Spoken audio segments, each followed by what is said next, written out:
There it goes. I'd like to call to order the Committee of the Whole meeting for Tuesday, April 14th, 2026.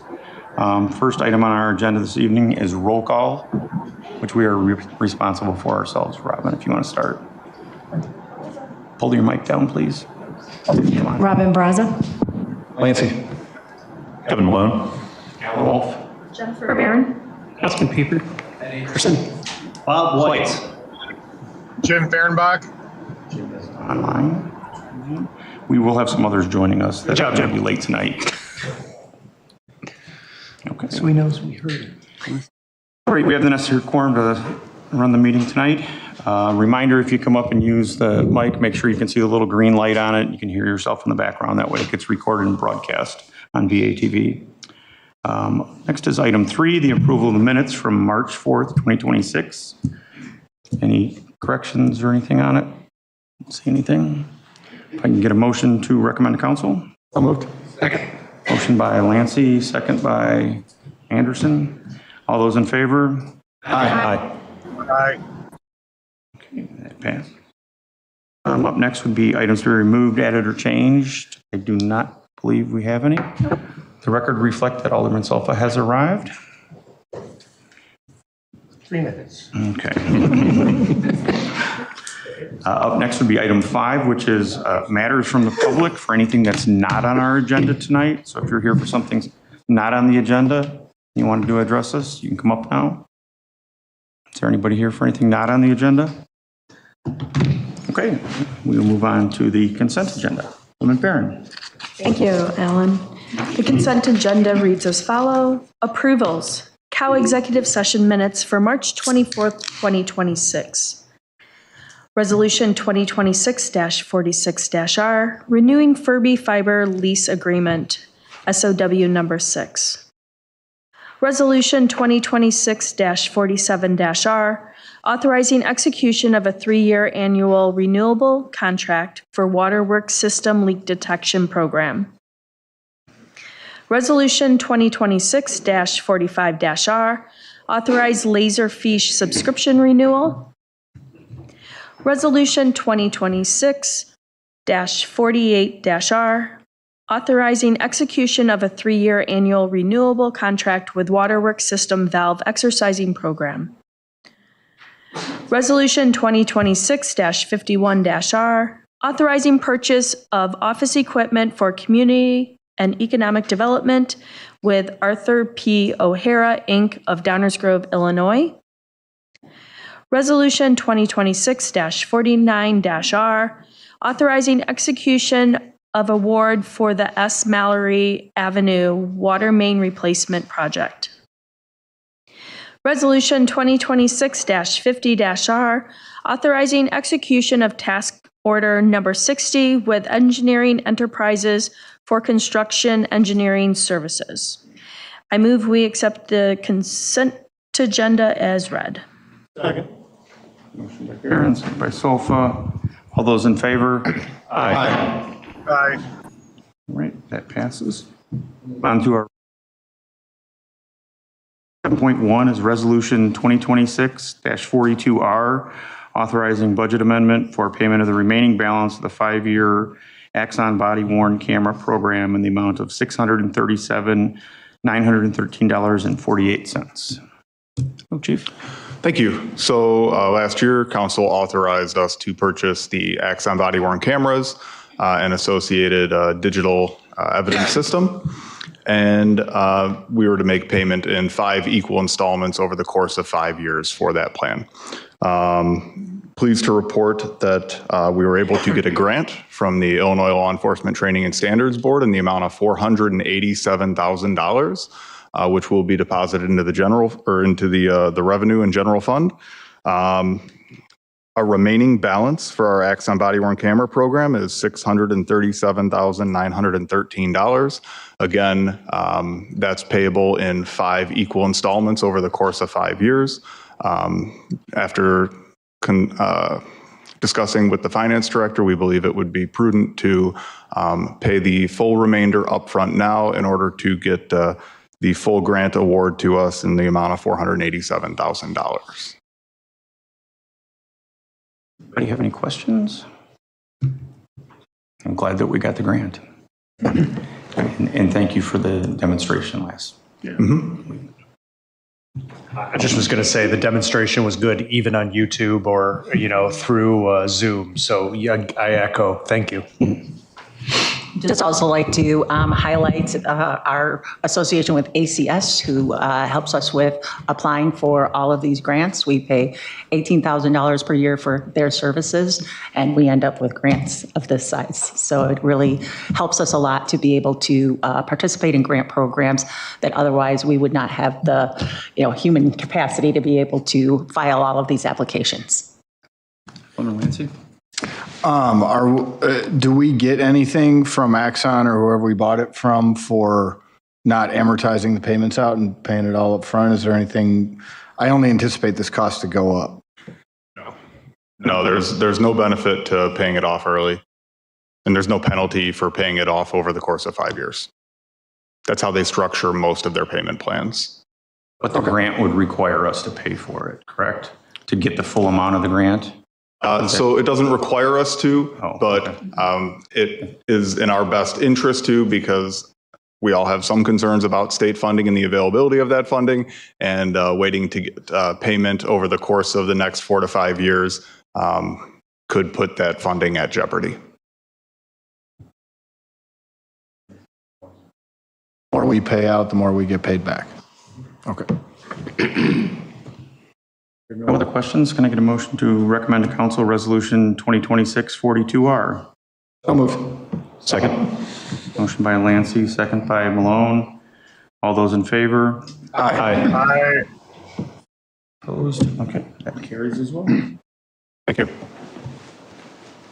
Next is item 7.2, which is ordinance 2026-014, grant of variance for 8-foot fence in rear setback areas of 430 South Forest Avenue.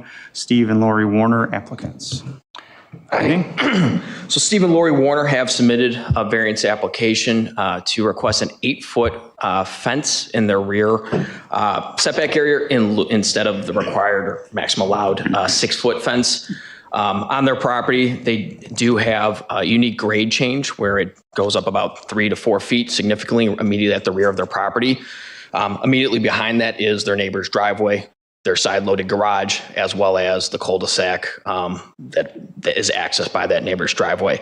The zoning board, in their review of the request, felt that there is unique circumstances on their property, and that the request for an 8-foot fence to be allowed in the rear property is appropriate.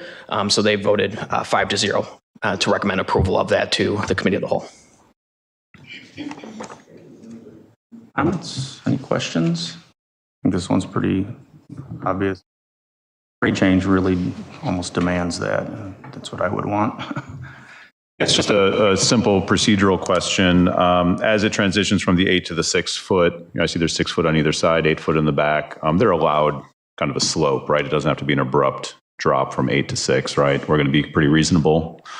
I believe as they're proposing it, they are proposing 6 feet on the sides. Since the 8 foot is on the complete rear plane, if this was a situation where it was stepping up, there is a reasonable transition typically allowed.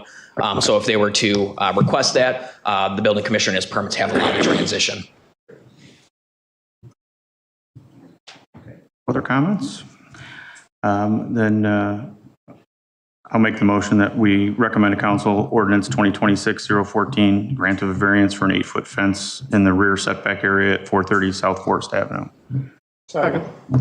Motion by Wolf, second by Solfa. All those in favor? Aye. Opposed? Okay.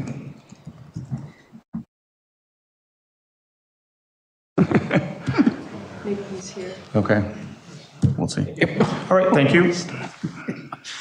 Okay, next is 7.3, Resolution 2026-44R, authorizing execution of an IGA with Batavia Park District for the quarry parking lot. Good evening. This document just formalizes in kind of unwritten shared agreement that the Park District and the city has had for the last numerous years. We used to haul leaves half of the town to Fermi, and then in recent years that ability went away, so all of our leaves go to the quarry parking lot during the fall collection, and then we have a contractor come and haul those off now. And then after that, we turn to snow season, and any of the excess snow that is around town on the main thoroughfares and in some of the parking lots gets hauled off again out of the way of valuable downtown parking spaces to the quarry parking lot, where it can then melt. And we helped participate with the rehab of that parking lot a couple of years ago, and this is just formalizing an agreement with any maintenance on that, and just, again, to have it that we get to use it from the fall to turn it back over to them in the spring. And they've already taken it to their board last month. Questions?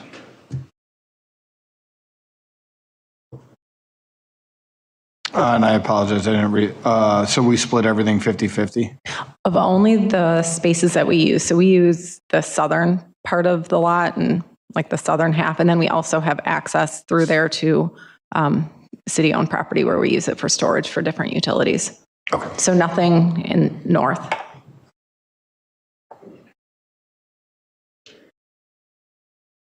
Comments? I'll make the motion that we recommend to council Resolution 2026-044R, authorizing execution of an IGA with Batavia Park District for the quarry parking lot. Second. Motion by Wolf, second by Insulfa. All those in favor? Aye. Opposed? Motion carries. Those three could go on consent. Yeah. And then we could just mention the grant. Yes. Okay, then we'll move on to item 7.4, which is a discussion on Wilson Street streetscape improvements and concept alternatives for that. Okay, I'm going to start off with a little brief summary, and then we have our consultant Upland Design here to present some concepts. It has come to Public Works' attention that the tree grates that are within the sidewalk on Wilson Street are no longer performing the way that they originally were intended, and the electric is being exposed. The trees are getting to the end of their useful lives, where the tree roots and the electric are kind of starting to get intertwined. And that will require us to remove all the trees and get the electric out of them, put the electric in individual handholds outside of the tree grate structure, and then reinstall some trees. When we did the River Street construction, probably 5 to 10 years after the bridge was done, we did incorporate the larger cells underneath the trees, so those trees are performing a little bit better. They have more ability to spread their roots and grow. So one of the options you'll see is to potentially look at that, which we would have to incorporate sidewalk renovations with that. We have some of the money budgeted this year, so we would start with a couple of the tree grates on one side of the bridge and then continue to move to the other side. And then I thought while we're doing that, we may want to look at some other options as ways we can enhance our downtown and bring a little creative twist to it. As you know, we're also looking at potential for updating our Christmas decorations downtown as well. So while we're going through this and rehabbing electric, we want to make sure that the electric is provided with future uses in mind. And with that, I will turn it over. I have Michelle Kelly here from Upland, and she will go over her presentation. Is this probably not sharing, right? Yeah, it's sharing. Sharon. Tim just said it is sharing. Oh, it is? Okay. Thank you, Andrea. All right, so we have 3 concepts to go through. Can you guys hear me okay? Yeah, okay, fabulous. I actually don't think Jim is seeing your screen share. I just stopped sharing the agenda. I'm not, and I'm sharing the video feed for fun. Hi, everybody. Slow down. Car's driving itself. That was It my is, bad. yeah. Thank you. Great. Awesome. All right, so we have 3 concepts and then a few other supporting images. And each of them has dots on the plan you see at the bottom, just a little orientation. And so those dots relate to the images that are up at the top. So we have the green dots are for the tree locations, so that after the renovation of the electrical happens, that those would be spots where trees would go back. In this case, there also is a red dot, and that red dot is a tree that's in a planter within these blocks, and that tree gets to remain because it's doing well in the planter. But all these other trees are in tree grates, and they're suffering and conflicting with the wiring. And then the yellow dots, in this case on concept A, would be these images you see on the right-hand side. So these are light poles, and 2 of the 3 images the ideas you'll see tonight are what I call off the shelf. So we have manufacturers that are making them, and then we have one completely custom option. Okay, so just a little bit of behind the scenes there. And these are some of the off the shelf. One of the neat things about this option, though, is that the white light that you see, we actually can put designed covers over it as a standard. They can be kind of a crisscross pattern. It can be a wavy sort of river pattern, and one that's a little leafy. And then they also have one that looks like bubbles kind of floating up. Okay, so those are options we could add to these. The other thing that we can do is make them different colors. And so at different times of the year, maybe it's St. Patrick's Day season and they are green. Maybe at Halloween, they're orange. So they're an LED light. So low as far as the amount of electricity, but you can see on the left, there's 5 of them. They're all on pavement, which in this area along Wilson, they would be on pavement, but they also could be transferred to other parts of downtown and put inside a planter, as you see on the right.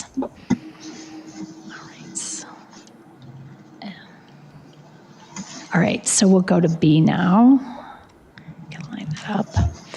And in this image on the upper left, you can see that tree in a silva cell that Andrea mentioned, where the tree roots would be installed and there's a system underground that leaves more room. Soil would fill in that system, and then pavement as well as the tree grate would go back on top.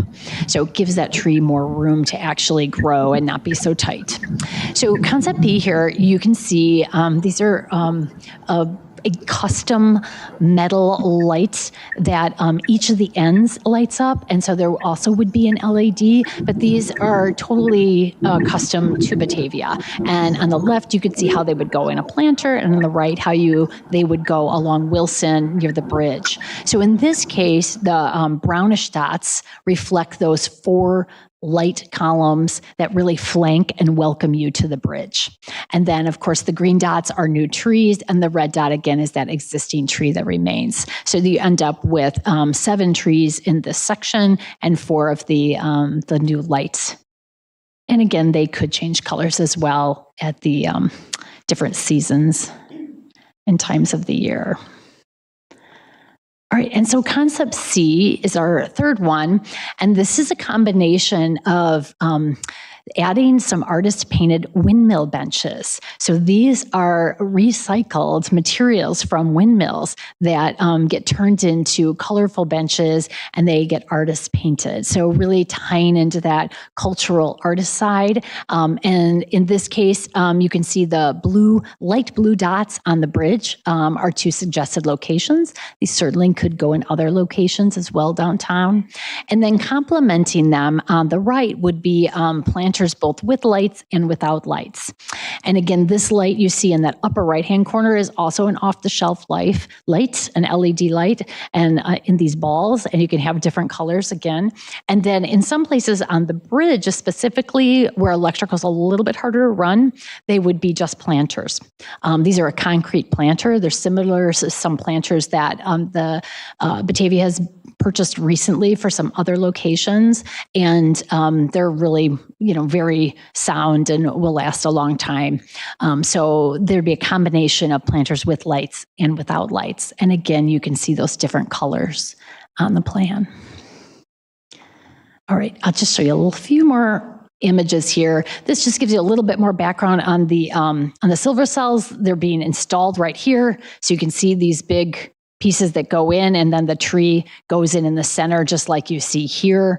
And you can do different depths and different widths of the silver cells to give your tree the room it needs. And then finally, we had talked about other potential enhancements and other areas of downtown that some of these ideas could be used. So Wilson Street has kind of been the focus of this, but certainly west of Wilson Street, further down, might be another area to look at along this area here on the Riverwalk, as well as over here on River Street, and then on Houston as well, which has some large areas of concrete sidewalk, and maybe some highlights or some lights or some art might be a good feature to add. All right. So does anyone have questions? Let me go back. So I just wanted to let Michelle give the presentation. She gave the same presentation to some of us during a meeting with them. And the consensus was the benches here are great in option C, but they probably don't fit within the parameters we need for the walkway within public works constraints on the bridge, but they might be able to be used someplace else within town. So we left them on there. And as Michelle had mentioned, with future areas, the Riverwalk area is owned by the Park District, but all these other areas are owned and within city right-of-way. And we've heard from Main Street that the businesses want a holistic downtown feeling, like everything kind of belongs and not just sectioned off. So we're starting with Wilson Street in hopes that maybe one day we can continue this outside of just that area and continue and possibly even further beyond this. Another item we'll be bringing later is crosswalks and how that helps with traffic calming and keeping the image of the area. But on here, let's see, this one here, just for those of you that are not 100% familiar with the trees, these 4 locations here do currently have, well, 3 of them currently have trees. This one over here next to the creamery, the tree has been taken out, and we're waiting to fix the grate before we replant it. So those would be removals. And then this concept, the only tree that there would be this tree, and then this one. So 3 trees. This would be an added option. So you can see the kind of the artistic look in there, how they're spaced on the street layout. And once we go beyond this, Michelle did give some feedback on the planters throughout the downtown. We have Donetta McGrath and her volunteers working on that this year, and that would be a future streetscape discussion, nothing that we're looking at the moment here. And again, the planters, those are the smaller ones of this same variety we just installed over at Prairie and Wilson Street. And then it's the same vendor that there are being used out on North River Street as well. I'd like to mention about the downtown plannings without getting into too much detail, that this year Donetta came to the meeting with a certified horticulturist who's very familiar with what can grow in that type of environment, since it's very different than, say, a deeper bed of dirt like you'd find in your yard. And the horticulturist put together a list of plants, and then Upland Design helped us to identify some of the top plants that they have seen be successful in urban environments. So working on, and it will be, kind of at least a 3-year project to get to what it really will look like in the future. So we may fill in with some annuals or common perennials in the meantime until those natives really take root. And one other thing that the street division is doing is putting gypsum in those beds to try and help neutralize the winter salt. So that hopefully should be able to help them grow a little bit. But just wanted to give you a little bit more detail, but I didn't want to steal Michelle's thunder. So I will turn it back to Michelle with any questions. I had a few questions. One, I love that you're looking at silva cells. This is something I've been a little bit interested in the past. And I was wondering, have we had any experience with them here before in the city? You said you used them, right? They're on North River Street. Okay.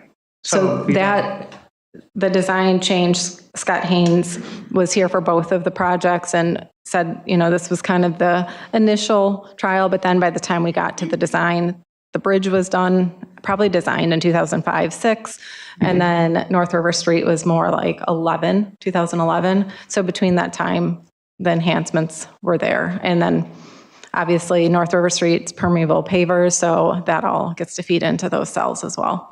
And you can see how much healthier the trees are on North River Street than on Wilson Street. And we'd have to, when we're installing these, we'd have to tear up some of the sidewalks, some of the pavement there to put them in. And then kind of the advantage of these is it prevents soil compaction underneath the street, which is, prevents good root development. And this also helps guide the roots so they're not sticking up in unfortunate places. So I think that's pretty positive. I like the planters a lot. I think that's generally a nice feature there. It can also admittedly have some traffic calming benefits for perhaps some riders who might be trying to get through there okay. Slow them down as well, especially in that downhill portion. The lighting, so you presented two options here. I know I've heard from the Environmental Commission some concerns about this form of lighting having a lot of its light directed upward, which can lead to light pollution concerns. Are there any other options available that we can look at that might maybe address some of that, or even modifications to these designs for that purpose? Yeah, so the second concept B is completely custom. So actually being able to do something that would prevent the light from going up is, I think, a pretty easy adjustment. These are artistic images, not complete designs. Sure. So yeah, I think that really could work well for B. For A, there's the top does have a cover, but the light is going out to the sides rather than going up. It is going to the sides. Yeah. All right, that's my main stuff. The balls, not so much. No help there. Yeah, thank you. This is kind of an interesting project, and I agree that the silva cells, they seem really, really cool, like a really great idea, and it seems like we're already having success with that. How many trees are currently on the road? I count 11, but I don't know if... with the red dot. So 10 in tree grades, and 1 in the planter. 1 in the planter, okay. And I'm doing some rough math here. I apologize. I wasn't able to kind of walk it and look at it prior, but it seems like in concept A, we'd remain, kind of check my math here, we'd have 8 trees total. And then B and C, we'd have 7 trees total. Am I, Yes. Seems about right? Yes. Okay. Why, I guess just sort of very generally, why are we recommending fewer trees rather than sort of putting some of these new streetscape items with sort of keeping our 10 or 11 trees as we have them? Or with silva cells, right? Make them healthy and add. Yeah, I think the idea was to complement the streetscape with something new and a little refreshing. And so our marching orders were to come up with some other potential ideas for some of those locations, but not all of them. And have we engaged with the tree commission on kind of what we're thinking here? Not yet. We probably, once we get to the point of having the selected species and design, then we would bring that to them and seek their advice on that. Okay. I would be interested in their input on also just the total number of trees. I imagine they would have some opinions on if adding or removing trees is a good idea, along with which types of trees we have. Same thing with the Environmental Commission on that as well. Thank you. Yeah, I like the way the concept A layout is, where we still have, he just did the math for me. I told there'd be no math, but 8 trees. And I do like the way that those tubes are kind of set up along here as well. Is there a way where you just be able to, because everybody apparently is kind of a proponent of the silver cell system. So, I mean, could you just use the silver cell system in concept A? Except for sure. Yes, except for the one on the definitely. planter? I think after we presented this, then it was already determined, like, let's just use the silver cell, and because the trees just can't be saved with the electrical. Awesome. So, I mean, basically think of concept A using the silver cell. Yeah, exactly. All right. I like concept A. And yeah. Especially because it's adaptable. You said you can make it look different. And I like it. Else? I will say I do agree. I think A looks good. I like the fact that something a little bit different with the lights, and that could be something that we use throughout, expanding parts of streetscape in different places. I would like to see us to try to use something, if we go with some of the planters, that is similar to what's on River Street or similar to what we already have, so we're not completely changing what we've already spent a lot of money on. Alderman Lansing? Yeah, I guess I'll throw in my 2 cents. I think I do like concept. I kind of like a mixture of concept A, the setup of concept A, but I'm not a fan. I know they're artist renderings, or actually those ones you said are off the shelf, right? So those actually look like that, and they have covers. Exactly. I do like the fact that they have covers. I still think even with a cover, it just, I don't know, there's something about it looks a little too city-y to me. That I if we're going to do something like this, I'd like to see the cost difference between something off the shelf and and I know we're not there yet, but that'll be a very interesting piece when, what will something a little more custom, that covers all of our bases that we might want. It's 4 lights. If we're going to do this thing, let's do it right and make them last and be a part of the town that's not just, cookie cutter off the shelf, so to speak.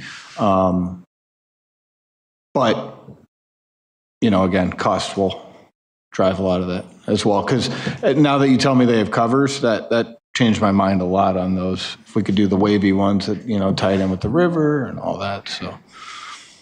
President? Microphone. Sorry. B, I think those, and I know those ones were the custom kind of sculptural ones, but they do have kind of like a prairie wheat kind of, and they look like you can kind of angle those lights so they're more pointing downward instead of pointing upwards. I think we'd probably have to look at several ideas and of course the cost. But yeah, it looks good. I actually like the idea of the planters as well, but I have concerns similar to Dustin, like putting the windmill benches. I love the windmill benches. Don't Max, I know you're on the call. I love the windmill benches, not this location. I would be concerned about the traffic and the people traffic on those sidewalks if we're taking up more space with the planters, or we're putting in a light sculpture impeding in the sidewalk and impeding our pedestrians. So just something to keep in mind as we go through this. I think Sure. The sculptures go where trees were, so it would just be replacing. Some of those trees now are right in the middle of the sidewalk. So Fair point. Fair point. I do believe there's folks from the Environmental Commission here who I'd be interested in hearing. Okay, I just want to get our discussion done, and then we'll bring. Okay, I just want their opinion to continue our discussion as well. Okay. Go ahead. Thank you. I really like concept A. I like how we're keeping, a good majority of the trees that are currently there. And I like the staggering of the lights. I like the staggering of the lights. So, as people said, I like the planters, but obviously that's going to be another place, in the benches. I was like, ooh, that'd be really cool, but we'd have to make a bigger street and sidewalks. So,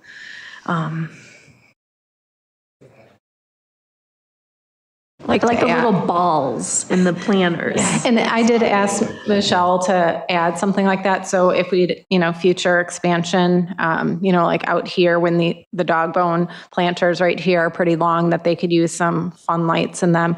The reason we had the planters was because some of the businesses are looking for the planters. They want to have that look. And these ones are fairly narrow. I will say we have a resident expert on the downtown, so we did get the feedback of, the tree grates allow that walkway, so we have to keep the planters fairly narrow where they're not going to be taking up a lot of space and allow still for winter operations. If we do have the electric component to them, those aren't going to be able to be removed as easily over the winter. But then also another thing that some of the business owners were talking about is the change of seasons and the winter and the native plants. And those that know native plants, they understand the cycle. But those that don't or don't like the way they look when it's off season, they're looking for something to make the city not look so dormant. So we had talked about potentially enhancing it in the fall and or like over the winter where we could put some pines in those planters or some birch or something like that. So we'll be working with Michelle to kind of continue that and get some ideas. Again, a lot of ideas. The reason I'm bringing this to you is because we need to kind of get some sort of direction so we could hopefully by late summer and the fall work on at least a few of these planters, the Silva cell replacements, and then also have an idea if we want to move forward with any of these enhancements so that we have time to put it into the budget for next season or the future seasons, kind of do a long-term planning and go from there. It's a step-by-step iterative process, but wanted to share these thoughts with you guys and see what your thoughts were, if it was something you'd want to proceed or if we just move forward and replace what's existing and put trees right back in the same spot. So that's kind of where we're at and looking for a little direction. I mean, I think everyone, for the most part, spoke, but I think we definitely want to see something. And I think there's just more detail that we need in order to make a better choice. So absolutely march forward. I think, I don't want to speak for everyone for sure, but everyone said something about Concept A and liking positioning there. Obviously, we want to know more about the trees, but yeah, definitely more info, pricing, or just ballpark style stuff, a little bit more detail.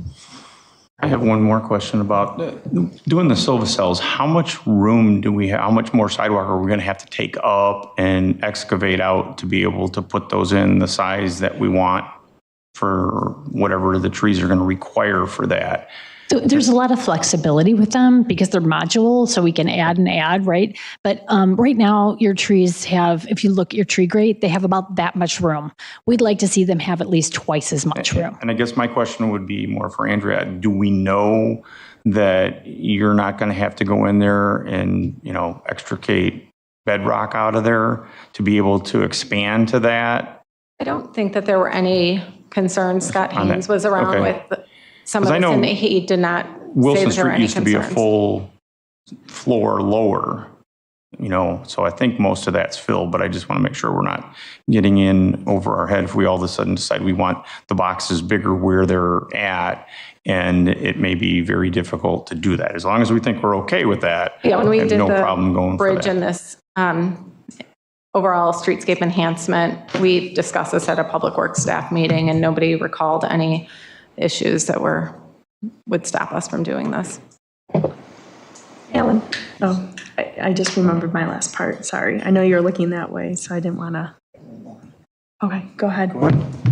You had one more question, Robin? I was just saying that regardless of the design that we end up with, I think the Silva cells are kind of a no-brainer. Like that seems like going to go in with the trees.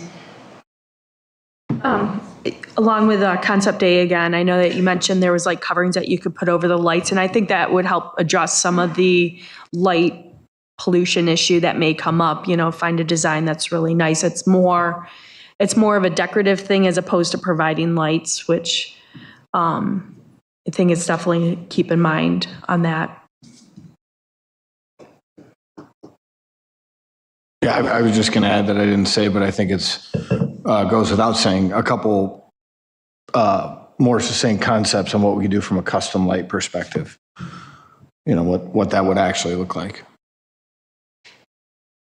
You just walked in the door, Abby, but do you want to say anything about the... I don't know where you all got to. I'm sorry, I couldn't listen. We're just going over the concepts that were here and replacing the trees.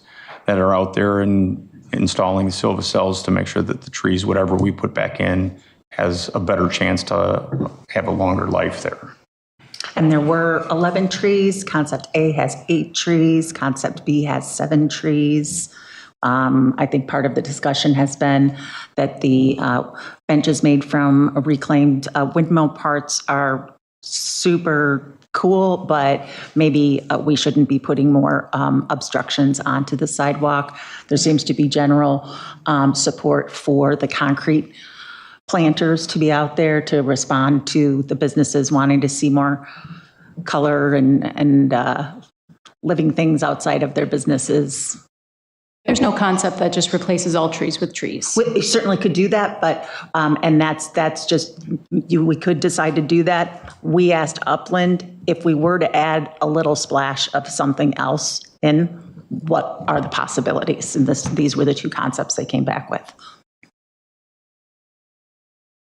Or comment, I don't know if it was made. My only thought about concept B and concept A, I guess a little bit with the more artistic features is there room or opportunity to use local artists and local sculptures to design those and not absolutely kind of stock stuff?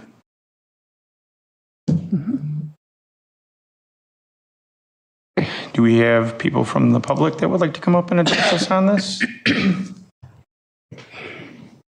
Hey everyone, I'm Nikki with the Environmental Commission. Did everyone receive the memo that was sent out earlier today? Okay, so just as a reminder,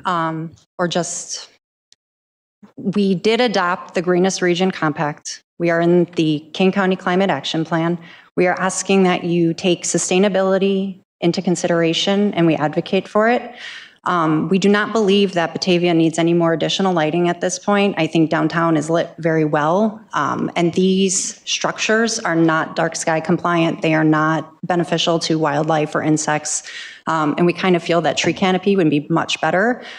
Studies have shown that people appreciate more trees. It lowers energy costs. The businesses are going to benefit from that. Unfortunately, right now we're in a very unstable economy. We've got rising energy, rising gas. We've got data centers surrounding us that are now going to be depleting our water resources. So we also advocate for native plantings. I know this isn't a surprise, but it's something that we are very passionate and we advocate for because they are salt tolerant, they are drought tolerant, they are sun tolerant. That would reduce the need for gypsum and additions and things that you may not be able to get because of gas and, we aren't going to be getting these things anymore. And also we want to save on our water. So we do support the silva cells. Yes, we do support those. The research has showed that trees are much healthier in those. Chad Rigsby with the Bartlett Tree Laboratories has offered to provide his input if that is something of interest. We do support the planters. We do not support lighting in planters. It kind of defeats the purpose when you have plants in a planter. You want to attract insects, pollinators, support those. Having lights kills them. So we would not support them. We don't feel that it's actually necessary. If any future lighting is to be installed, we're asking that it be dark sky compliant. Again, we're looking for energy efficiency. And we do support the future enhancements along the Riverwalk, provided that they are more naturalistic, keeping conservation and restoration in mind. There is a lot that is falling off and eroding over there that benefits from native plants again. When we continue to put in plants that are annuals, perennials, every time we're opening up that soil, we're releasing that carbon. We are spending more money on management of these plants. We are asking, we have volunteers that have offered to be part of these projects. Those are opportunities. We could perhaps be saving money on energy and water and gas and all these staff tasks when they're maintaining these beds that we could be putting towards jobs and just other enhancements for the city. So I'm just asking that we keep that in mind when we are considering developing along the city sustainable options. And we did provide a list of plants that would benefit from being in those spaces. I have looked at Upland's portfolio, and they're very familiar with native landscaping. I know IDOT has transitioned into native plants. The management is just too much for, mowing these places, and then invasives take over. And I believe Upland has also worked with IDOT as well. So it's possible, it's doable, and we also ask to be part of the conversation if we can be too. And just as a reminder, our downtown planters, primarily the ones on Wilson Street and then also the ones on Houston Street, are run by a volunteer program organized by Danetta McGrath. And then she has groups of volunteers from different organizations who have adopted each of those beds. We'd like to do a better job of promoting the fact that it is mainly volunteers who take care of those downtown beds. Andrea? Nikki, thank you for coming. I would just like to point out, I understand your concern with the native plants, and that's not the main purpose of this discussion. I know it's kind of splashed in there here and there because we'd be expanding.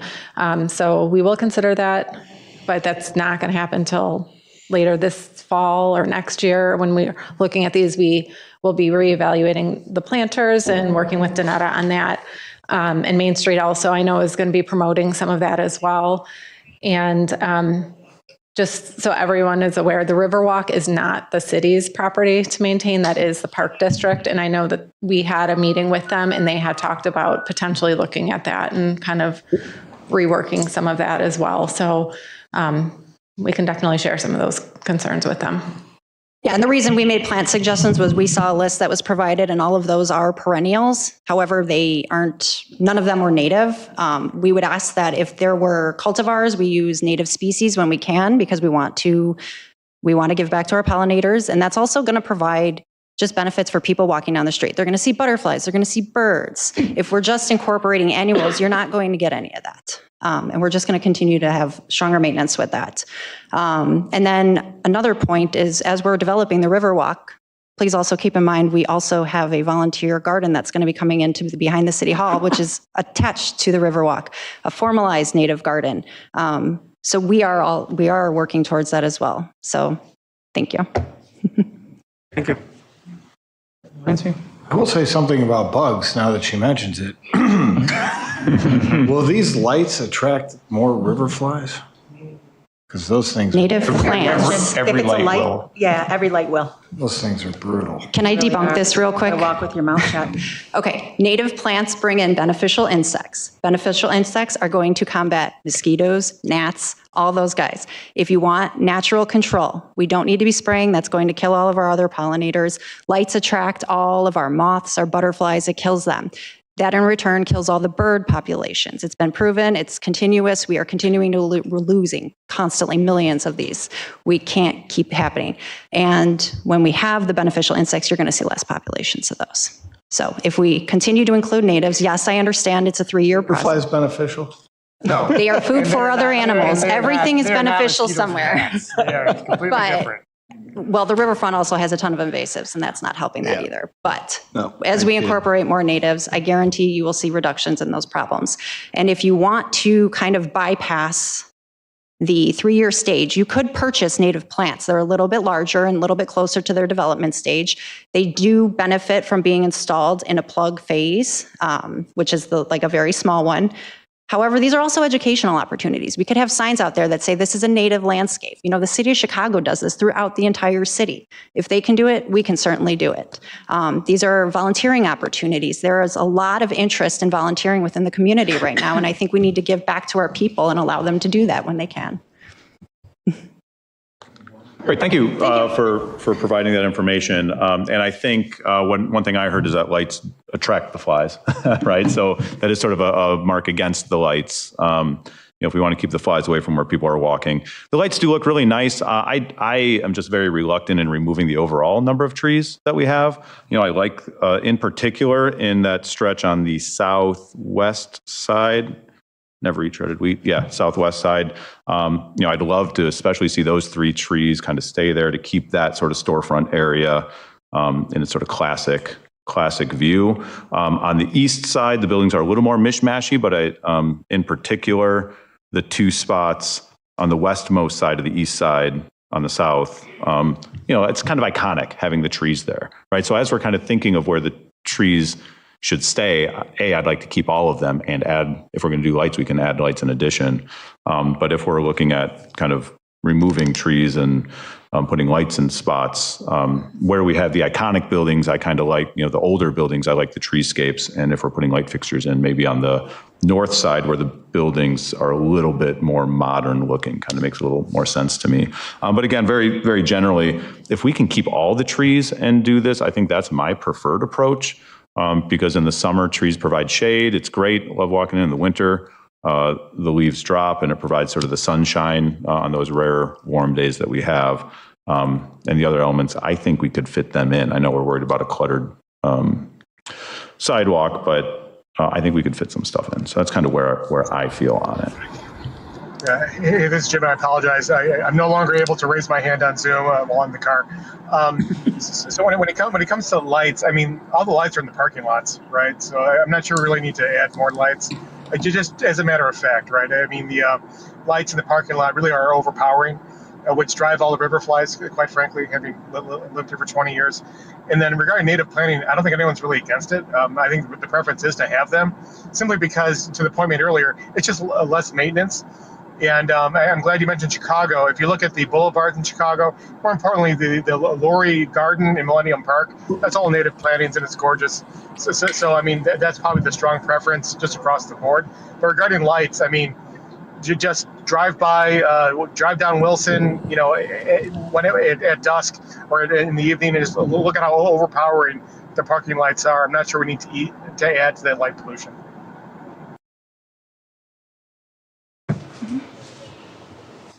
I was going to note real quick, I actually also did like staff's idea about putting in small displays of, I think it was pine logs perhaps in the planters in the wintertime. I think that's a good compromise to liven up the area while still maintaining the existing, native planting and horticulture. So I'm supportive of that. Bowman has joined us and has her hand up. Go ahead, Alice. Hi, can you hear me? Yes. Okay. I heard part of the conversation, so forgive me if I repeat questions. I saw that Concept A has 11 trees. How many trees are currently there in that area? There are 11 trees existing. 5 of them are in grates, and the one that is the red dot is in a planter. Okay, so currently, right now, there are 11 also? Yes. Okay. So in reading through the material that the Batavia Environmental Commission provided us, I agree with the feedback. And I'm a little surprised that one of the concepts did not include adding more trees, being that Batavia is a part of Tree City USA. And sustainability is part of our strategic plan. So hearing the commentary tonight, I support adding more trees. I agree that we want to beautify the streetscape and make it look, more appealing. And I do like the planter idea as well. Is it possible to have a plan where we incorporate more trees, keep the existing ones, replace them with the tree that was recommended, the Silva plant? Is that what it's called? Silva tree, sorry. And also add the planters. I'd like to see a concept where we add more trees and the planters. Is that possible? How many were you thinking? Well, I like the planters that were added. Is it possible to keep that number of planters and also add the trees where the lighting was proposed? Personally, speaking to community members, they don't feel that additional lighting is needed, as mentioned by several of the alder persons here, and the BEC. It doesn't seem that it's necessary. So I'm not a proponent of adding additional light if it's not necessary. So the sculptures were planned where previously there were trees. So it wouldn't be in addition to it. But certainly one concept could be just to replace all the trees. But I was wondering if you had a concept of how many and where you would like to see additional trees. Yeah, I would like to add, I put up this concept here where you could see, I'm not exactly sure how feasible it would be to add trees, just especially right here with the mid-block crossing. I don't think you're adding additional trees there. I don't know if this spacing would allow it. We're not putting any on the bridge. So that does really limit where you're able to place them, but we could definitely look into that. If it's not possible to add planters in addition to the trees, then I would be in favor of just adding trees because it's already mostly concrete and asphalt. And I would want to increase the canopy coverage to, decrease, to make it more shade, help with reducing the heat and all that trees provide the benefits for. So that would be my feedback. Keep existing trees, add more if possible. If we can incorporate planters as well, then that would be great. I just don't see, because the bridge, when we're looking at this, the bridge clearly takes up more than probably 50% of what we're talking about. And you're not planting anything on there. And we've already talked about, Alderman Lohman, you weren't here when we were talking about the concept that had the benches. There's just not room on the bridge to put anything additional on the bridge in terms of planters, benches like that for pedestrian traffic. And when you look at the east side and the west side of the bridge, there's simply no place to put any additional trees in this particular concept we're looking at currently right here. There's 11 trees right now and there's no place to put any other ones. And one of them is actually in a planter. And if we're going to put in the Silva-cell systems, my understanding from the discussion tonight is that actually takes up a little bit more space than we already have with the tree grades. So if everybody wants the Silva-cell system, there's absolutely nowhere to put any more trees. Yeah, and if you look at the plan, you can kind of see that the trees are strategically placed where there is a parking line so that they are at the rear or the front of the vehicle and not where somebody is opening a door into them. So those are also considerations that we'd be looking at for placement. Just a quick note on that, and sorry if I'm jumping in. The Silva cells are underneath some of the pavement. So the grate may not change in size, correct? That's right. So you wouldn't have a bigger grate. Grate would be the same, but underneath the tree has room to grow.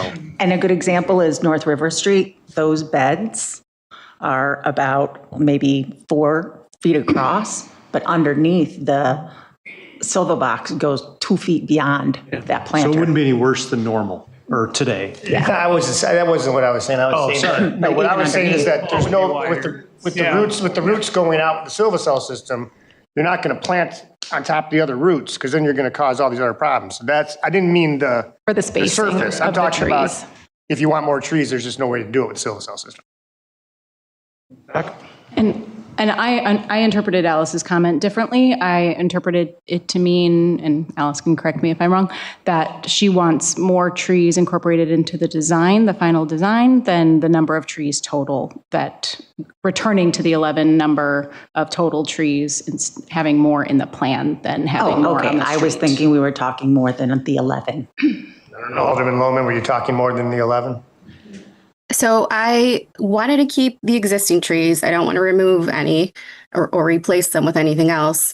And if it was possible to add additional trees or add planters, hearing your conversation, if the experts say we can't add additional trees, fine, but I'd like to keep the current trees that we have. I don't want to replace them with benches and I don't want to replace them with lights. I want to keep the trees we have and add planters if we can as well. Yeah, we would not be using the benches in this particular area just due to the nature of the high traffic and the other operations that are out there, but somewhere else in the downtown possibly. And the planters would not be in lieu of trees. Those would be spaced in between. And you got to think about the fact that when you open a door on a car that's parked there, that takes up sidewalk space. And if there's a tree there, that just doesn't work. Alderman Lansing? Yeah, I can appreciate everyone's comments here, especially on the light front and all that. I wasn't sold on any of the actual concepts, but I knew they were concepts. I just like the idea of bringing some sort of, there you go. Something, and I'm partial to lighting. I like accent lighting or something like that can kind of, so I don't know if there's something we can do where we, I know they have them at golf courses. They got to have them for something where, they just shoot down. And so you would only light up the actual pathway to the, and again, I don't know what that does from a environmental perspective and all that and bugs, but the idea seems really nice to have something like that. And it wouldn't be, I don't think, as costly as doing a bunch of, A-card electrician work like we would have to do for some of the other stuff where we're running dedicated 110 power. This could maybe be a low voltage system, that would be much less costly. I don't know. Spitballing, but I hear everyone loud and clear on the light thing, and I don't want more bugs, that's for sure.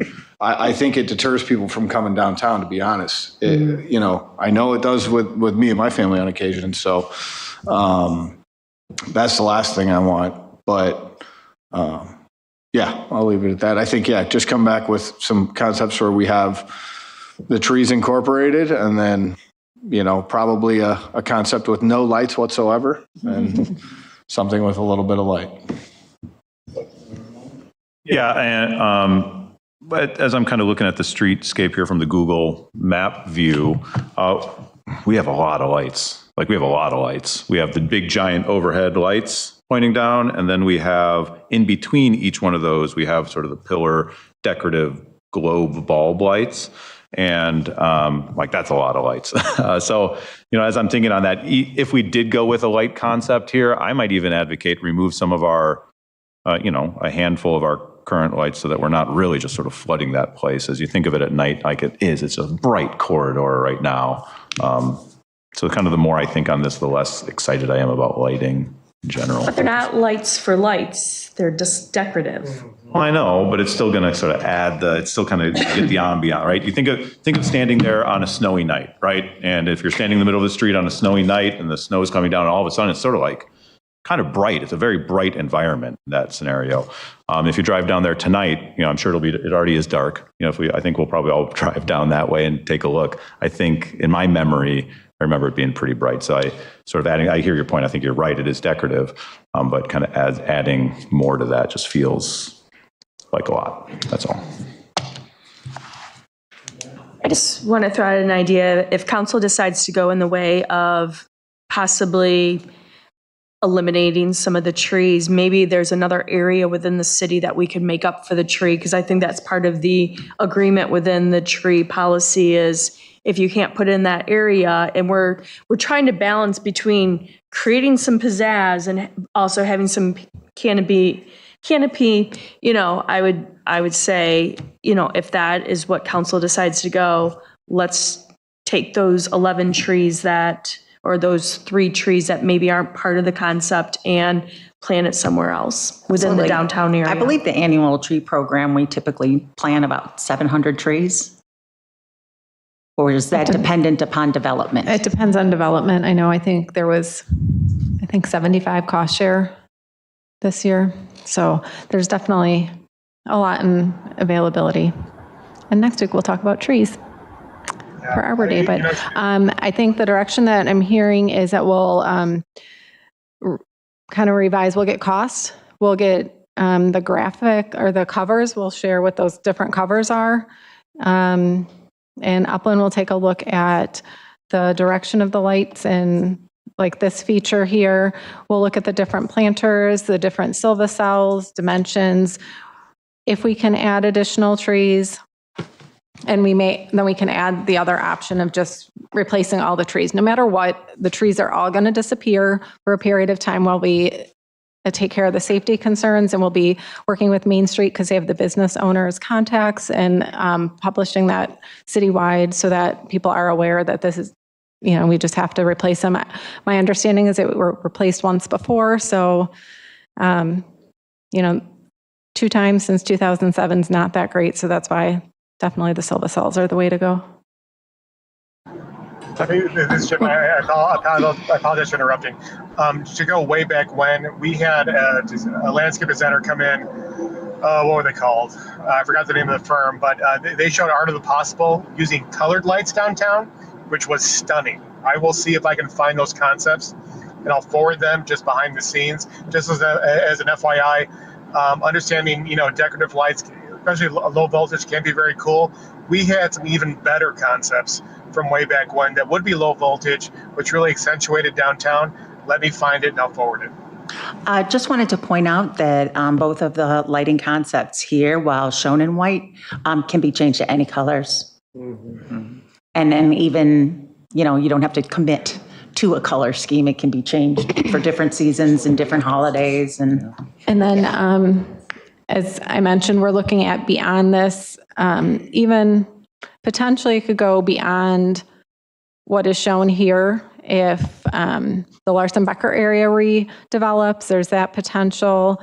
Obviously, here on Island Avenue coming into City Hall, our building, this corridor down here with Sturdy Shelter, and then QT9 is going to be going here with Warehouse 55. So there's all these different things to kind of, again, make the downtown cohesive and just taking it for what you guys want to design and what we can feasibly afford. And so we will come back in a couple months with some ideas. Yep. Yeah, before you kind of wrapped up, I was going to ask what the expectation was for the decision tonight, because again, I missed part of the conversation, so I'm sorry, and wondering kind of how people were already leaning, if there was already a majority. I fall into the camp of just replace all the trees, and don't need to see the other concepts necessarily, and didn't know if there was already a majority of us, we could make that much faster of a conversation and a quoting process. I think others had input that they wanted to see the cost of some of these other amenities before they made a decision. I like the lights.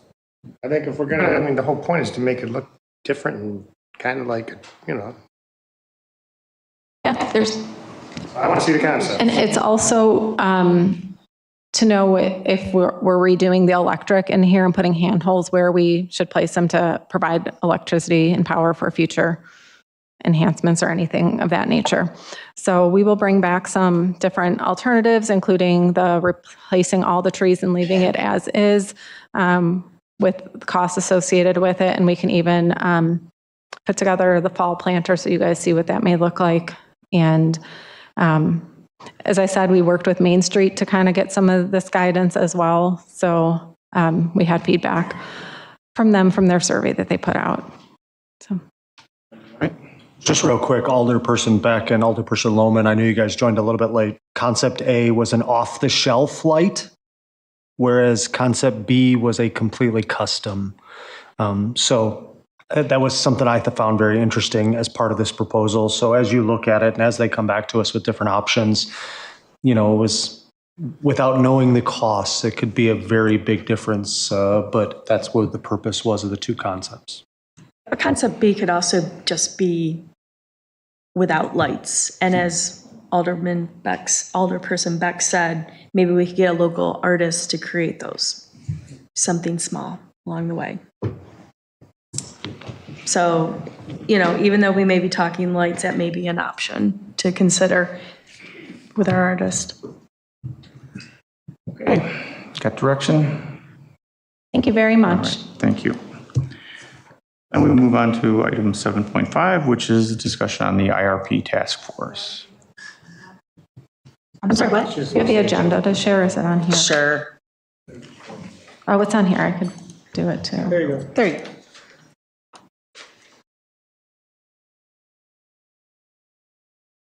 Thanks. Thank you. Yeah. Okay, who wants to start this off? Did you want to start this, Abby? Sure. Sent around a rough draft. Sorry, take these off to look at this. Sent around a rough draft of a charter peppered in my own questions into it, some of which I've answered from my direction that I would like to go with it.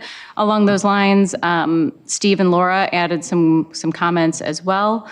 I didn't see any other comments or questions that have come in. I don't know if anything's come in after the fact, but Andrea? Sorry, I sent them back to Laura. I did not get them out to you guys, but I did have some additional comments. I apologize for the late response, but when you get to that point, I can add some. Well, let's just take it bit by bit, and people can add in if you guys have not sent comments, but you have them in your back pocket, and you want to add them. Task force overview. In terms of the background, just threw in what the process has been so far, the dates that we have been having these discussions, and then also the strategic plan, that the points in our strategic plan that reinforce a reason behind doing a task force in terms of leadership and sustainability, transparency, strong governance, et cetera. Any questions or comments along those lines? Yeah, Jennifer. I'm just wondering if maybe we should add when the first one is due by the state. I think that's an important date of, what is it, 2028? So we know that this isn't something that has to be hurried through.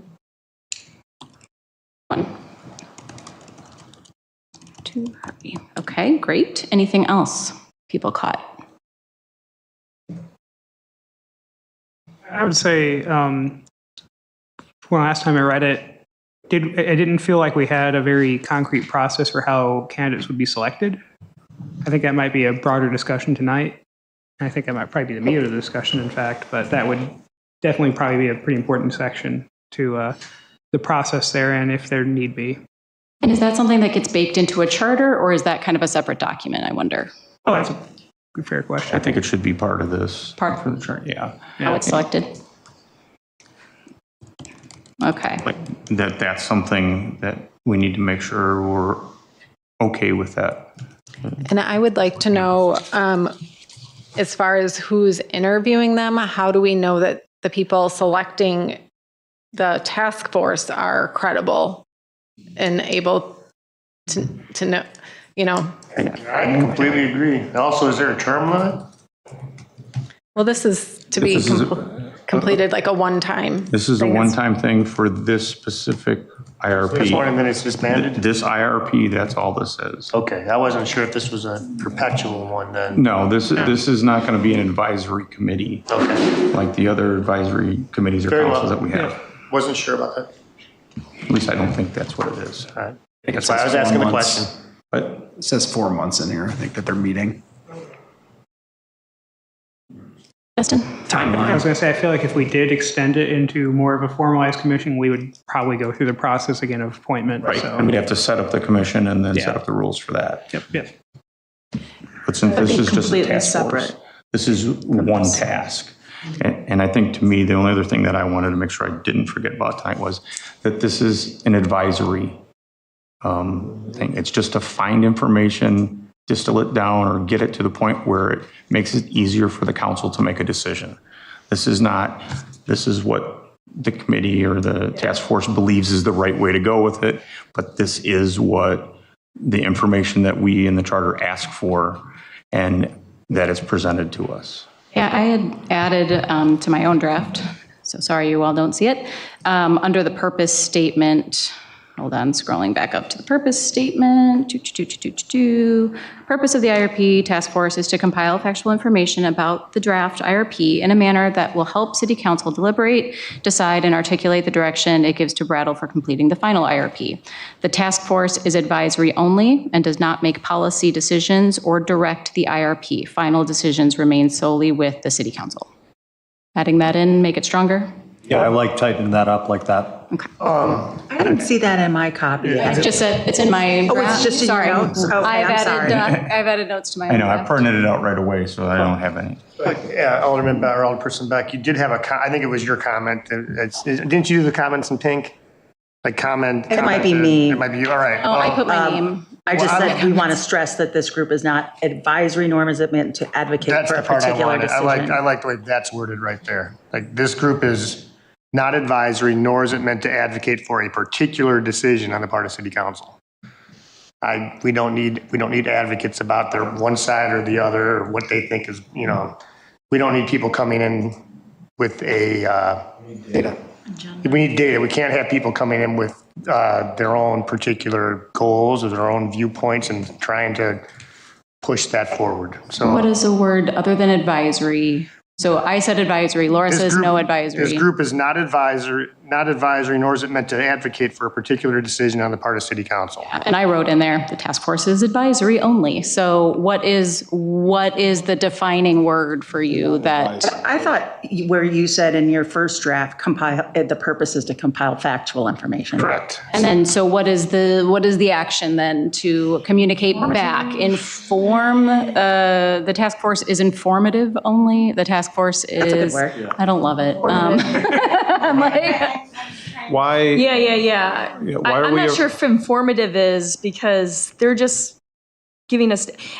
And what concerns me with this is just some of the task with it. Like, I think we need to really identify the specific task. And from what I heard from the conversations, the concern was, does this cover what our energy policy is? And for me, I feel like that is what the task is you have our energy policy. Does this cover the energy policy? And for me, that's it.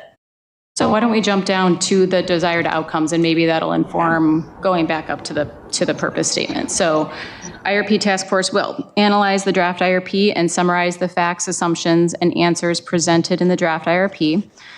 Examine the IRP content requirements of Public Act 104-0458 and determine whether the draft IRP meets those requirements and how the draft IRP can be modified to better align with the Act's requirements. Identify where the draft IRP is missing critical information and/or data and what questions the draft IRP fails to address. Prepare these findings in a way that is understandable by the general public. And Jennifer, to your point, you're saying the draft IRP aligns with our energy policy. Does it align with our energy policy? That was mentioned somewhere else in here, but maybe not. But yes, that is a big part. Okay. I like those. I like the first, second, and fourth bullet point. I like those a lot. The third bullet point, I feel, is getting a little bit into a situation where there's gonna be personal views, Yeah. Well, where you're not necessarily partisan views. Let's put it that way. Sure, there's partisan views. And I don't want that at all.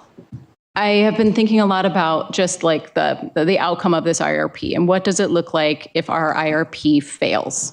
Like zooming far in the future and we have an IRP and we have acted on it and maybe we find, a future city council in 20 years going, why on earth did they make that energy decision? I don't know if history would repeat itself. It's more of the energy policy because these are going to change year after year. Totally. So I'm going back and I think that I like that bullet in terms of where it's missing critical information, in terms of making sure that the right voices are at the table and they're being addressed and they're being heard. There were advocates that I'm sure we would put them in the advocate category back when Prairie State was being decided, that was telling city council, this is a bad idea. Here's all the reasons why. Here's where it's going to get you in trouble. And they were dismissed and not heard and not valued as experts in the room. And therefore now we're in the situation we're in, saying, why didn't somebody tell us? But those people were there and they were saying the things that needed to be said, but they were not heard. So I think that bullet addresses that, yes, but I think when we talk a little bit about consensus at the bottom, we can. But I feel like that's something that we should be doing. But we can't do that without it written down and delivered to us. So I think we should do it, but I think we need them to bring it to us. As we're going through the IRP and voting on the IRP, we are taking resident feedback. What the feedback that we have provided from resident comments back to Brattle, where they're revising the draft IRP, what I would like to see is where they've taken those comments and put them into the second draft IRP, where Laura took the list of concerns and have that addressed out, saying, hey, we've added this because we got this from the second round. That's how I see the feedback from the residents coming back. They come to us as the council and decision makers, and we go back and we provide that feedback back to Brattle. I think that's the process anticipated in the statute. Raza? I think that wording is, I think even if they do maybe bring up things that we possibly hadn't considered, so the wording in that bullet point, I think as the decision makers, I don't think that it harms us to, if somebody brings us additional considerations. I mean, I think we also have the ability to take those and make a decision. Like, okay, thank you for bringing that to our attention. We don't agree that that is a consideration that needs to be brought at this time, and we can take it and make a decision on it. So I don't know if it's harmful necessarily to have that bullet in there. Yeah, my whole point is just the way that that's worded. I mean, who's making the determination of what is critical information that's missing? That's where you're bringing the partisan view into this. I mean, you got to keep it just straight up, like legalese, statutory type of stuff here. Well, and that's the thing that I don't want to get in. I don't want the task force making a legal decision for us. I'm not saying that either. And that's what I think you're trying to get at, is that if it's missing critical information, is that something that we need to know? And I'm not afraid of the information. I don't think anybody should be afraid of that. As I think the fact that, yes, we did have people in here that were talking about different situations with the energy decision that we made with result, with Prairie State. But the reality is that some of that decision and some of the problems with that and where we ended up were totally out of anybody's control that was in this room, whether they were here speaking as an expert, as a ratepayer, as a business owner in town, anything. Nobody was ready for the overruns and costs that put that out of the stratosphere of where it started. And nobody was ready for the market to collapse right after it was ready to be built and used.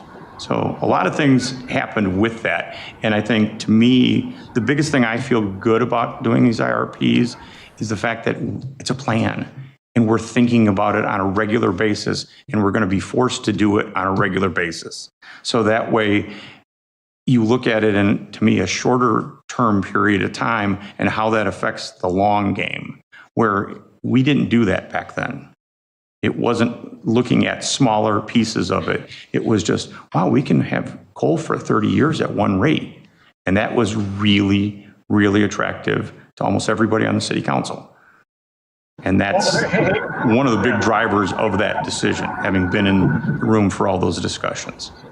So I think that that's something that, to me, we got to remember that this is a plan and that we are going to be revisiting it, or you are going to be revisiting it on a very regular basis. I might be watching you, but it's going to be something that's going to happen, I think, more often than the state forces us to do it. Alice, do you want to go? And then Jim, I see that you want to talk. So Alice had her hand up first, and then we'll get to you. Go ahead, Alice. Thanks. Sorry, it takes me a while here. So I just wanted to say that I support keeping that bullet point there. To me, I see it as a helpful thing. I guess those that are interested in removing it, if you could help me understand a little bit more. I'm really not understanding how it hurts us. But for me, I see it as this task force would be finding information that's missing from our energy policy. So to me, it just seems kind of cut and dry where they would be finding the critical information that's missing is from the policy. So it's not something that they're making up or anything. To me, it just seems kind of cut and dry. So I'd like to keep that. I think it's helpful. Abby, I don't want to keep going farther before I ask this question also. Earlier, when we were talking about the purpose, you had stated your additional line, and then I heard somebody support it. But if you could just repeat it once more. I know that there was a commentary regarding the advisory part, but I just wanted to hear the full, complete line before we get further. Sure. It was the task force is advisory only and does not make policy decisions or direct the IRP. Final decisions remain solely with the city council. Okay. So I kind of understand that as them giving us their take, their thorough review after they've compiled information for us and not giving us direction, but just saying, hey, this is the information that we found. Now it's up to you to make the decision. And I think you added in the second half of that sentence. So I know that there was discussion about the advisory word, but how you phrase it, I think explains it. So that's all I wanted to add to that. Thank you. Help with this bullet too, if, like, I think we're all spinning around the same idea of wanting this group to be able to find, they're going to prepare more information. They're going to come with it with other expertise. They're going to come with other research done. And we want that to be a space that they can bring that to us. Is, you know, the wording of missing critical information sound accusatory that we know you missed something, so we need this group in place to let it go. I told Jim he could talk, so Jim, if you want to unmute and go next. Yeah, you know, it's real simple. So it's not just Prairie State too. It's also the One Washington project, meaning that we didn't have any guardrails on it, right? I mean, One Washington extended way too long before the ripcord got pulled. Prairie State went way over budget before the ripcord got pulled. So the ask is, when we're going to empower somebody to be an advisory commission, include language which says economically feasible for Batavia and physically feasible for Batavia, right? I mean, you just go back to the study we just had conducted, right? Their suggestion was build a power plant. Where, right? I mean, so we need to put these guardrails in place up front so they understand they are constrained, right? But which will force them to be creative. What I don't want to do is give a group an open mandate, and then we get a bunch of suggestions which just by design are just not going to work, right? Either we can't afford it, we don't have the space for it, or it's not going to be compatible with our existing infrastructure. That's the only ask.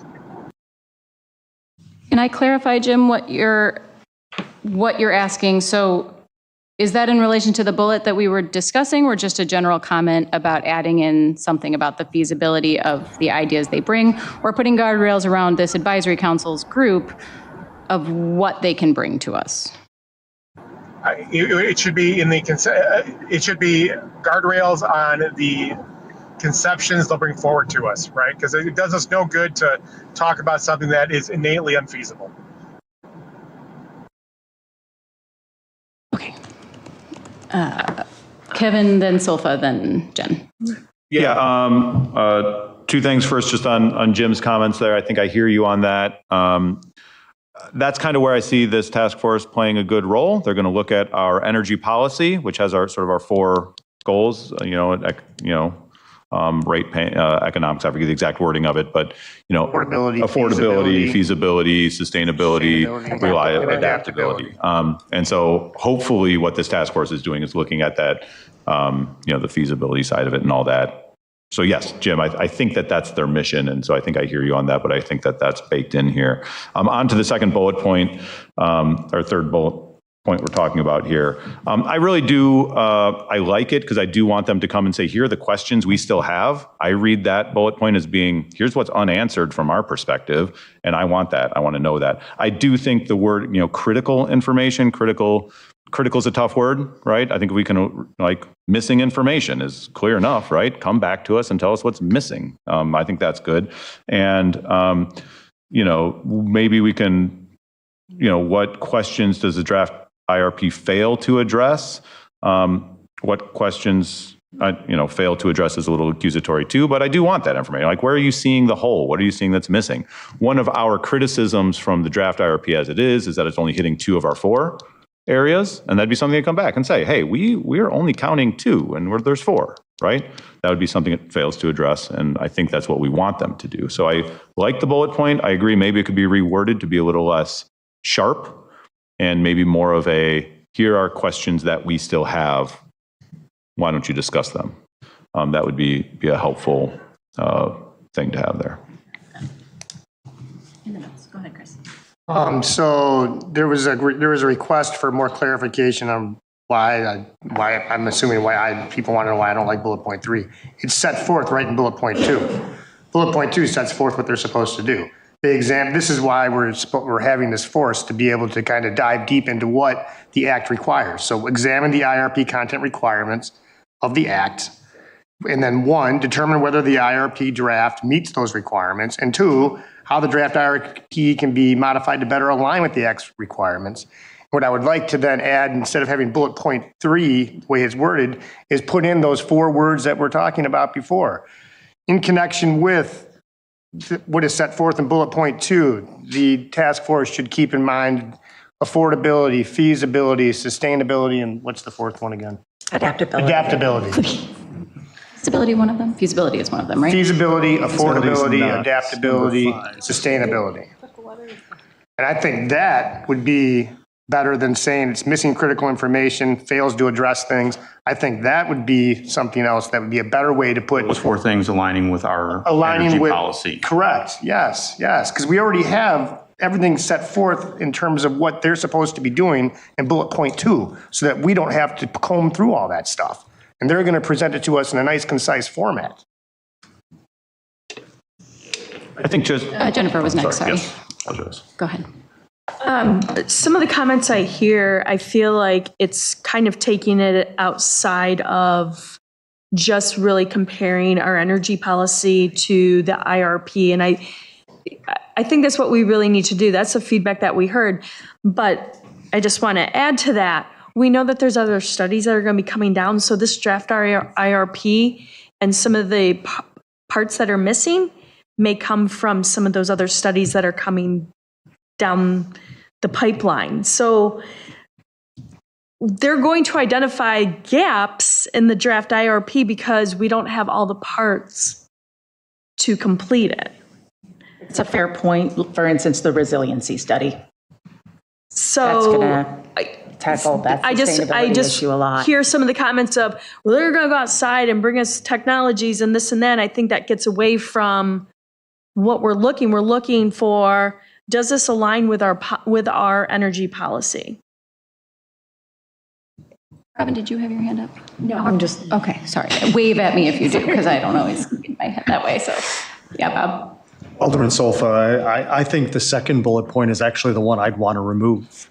I want this advisory to be coming to us with those ideas. I don't want them to be reviewing our legal standing of that code and making an understanding of whether they think we are or are not meeting it. I rely on staff and our legal counsel for that. So that might just be me, but that's the one of the bunch that I would eliminate. I want those ideas. I want those opportunities is what I would call them. Instead of missing critical information, opportunities for additional information or additional opportunities. I didn't like that was in there to have them, whether or not this task force is reviewing that we're meeting the legal ramifications, the legal opportunities or, so. Somebody has to do it.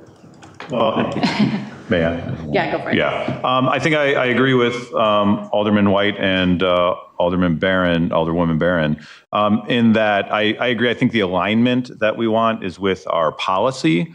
Laura put the comment in here as the task force review of whether the IRP meets legal requirements in lieu of or in addition to an attorney review. And so this is where with Alderman White, I agree. I kind of would rather have that second bullet point read, examine the IRP and does it match our energy policy is what I would want. And then let the lawyers figure out, are we following the law or not? Because I think that's their role. That's why we pay them lots of money. And then for bullet point 3, that kind of makes more sense, right? Is it matching our wants? The lawyers are going to tell us, are we doing what we have to do with the state to not get in trouble? This task force is going to tell us, are we meeting our own goals, right? Somebody to critically look at the IRP and our policy and overlap it. So I agree that it's the energy policy we should be focusing on, and that at that bullet point 2, I would like that to be more focused on our energy policy rather than the statute, and let the attorneys do the attorney work, right? I think that's what the attorneys are for. unsettled on that point, but I'm going to write it all down and stew on it until our next discussion, and I'm going to have it in there. I think, in my mind, the biggest thing is we need to be open to the information, and we need to utilize this task force to get the information to us, to get the best decision we can make when we get to the point of finalizing an IRP. And I think that's overall the other little semantics with all the words and everything that we're trying to figure out. That's the reality. We want help with this. We've got a lot of people that are willing to help. We can use the help, and we need to be open to using that. Just for a point of clarification, so with this task force bringing ideas within the parameters of our energy policy, the purpose is to, again, clarify, summarize, bring us ideas that we will then share with Brattle Group, who will then revise the IRP. It's like, what is exactly their role in this? Because I would anticipate that the staff liaisons for this group would both act as a source of information, and where we did not ourselves possess the information, that we would then go back to Brattle Group and then bring the information that they requested back to the group. Laura? Yes. I actually, that was one of my comments, and again, I apologize. But I don't necessarily understand in the deliverable section, so I know I'm kind of in the next thing, but it goes along with that this report will be presented and discussed with the Environmental Commission before being presented to the City Council. The Environmental Commission meets the second Wednesday of every month. So you guys meet twice a month. They meet at tomorrow night. No, maybe it was last week because of the funky calendar. But anyhow, it doesn't allow a lot of time for that process. And if this is supposed to be done in 4 months, I need to see how that's working, how that works out. And when you're presenting, how are you going back and forth? I know they stated that they needed more time to review. Obviously, the Open Meetings Act would apply to them as well when discussing this. So these are just things that I think you need to consider when including them in the whole scope of how you're going to accomplish this task in a very short amount of time with the dates that are set. Are we setting special meetings to have these discussions? So just something to think about. Can I ask a clarifying question? Because that stood out as something unusual to me, because I feel like this task force really answers to council. And if they're really just looking at our energy plan and telling us what's missing from there, why are we bringing another organization into that? Maybe we could say there is a representative as opposed to on the force. I'm not sure, and kind of going along that lines, I think that we shouldn't have anybody from council on there because they're coming to us with this information, if we look at what the makeup of that is.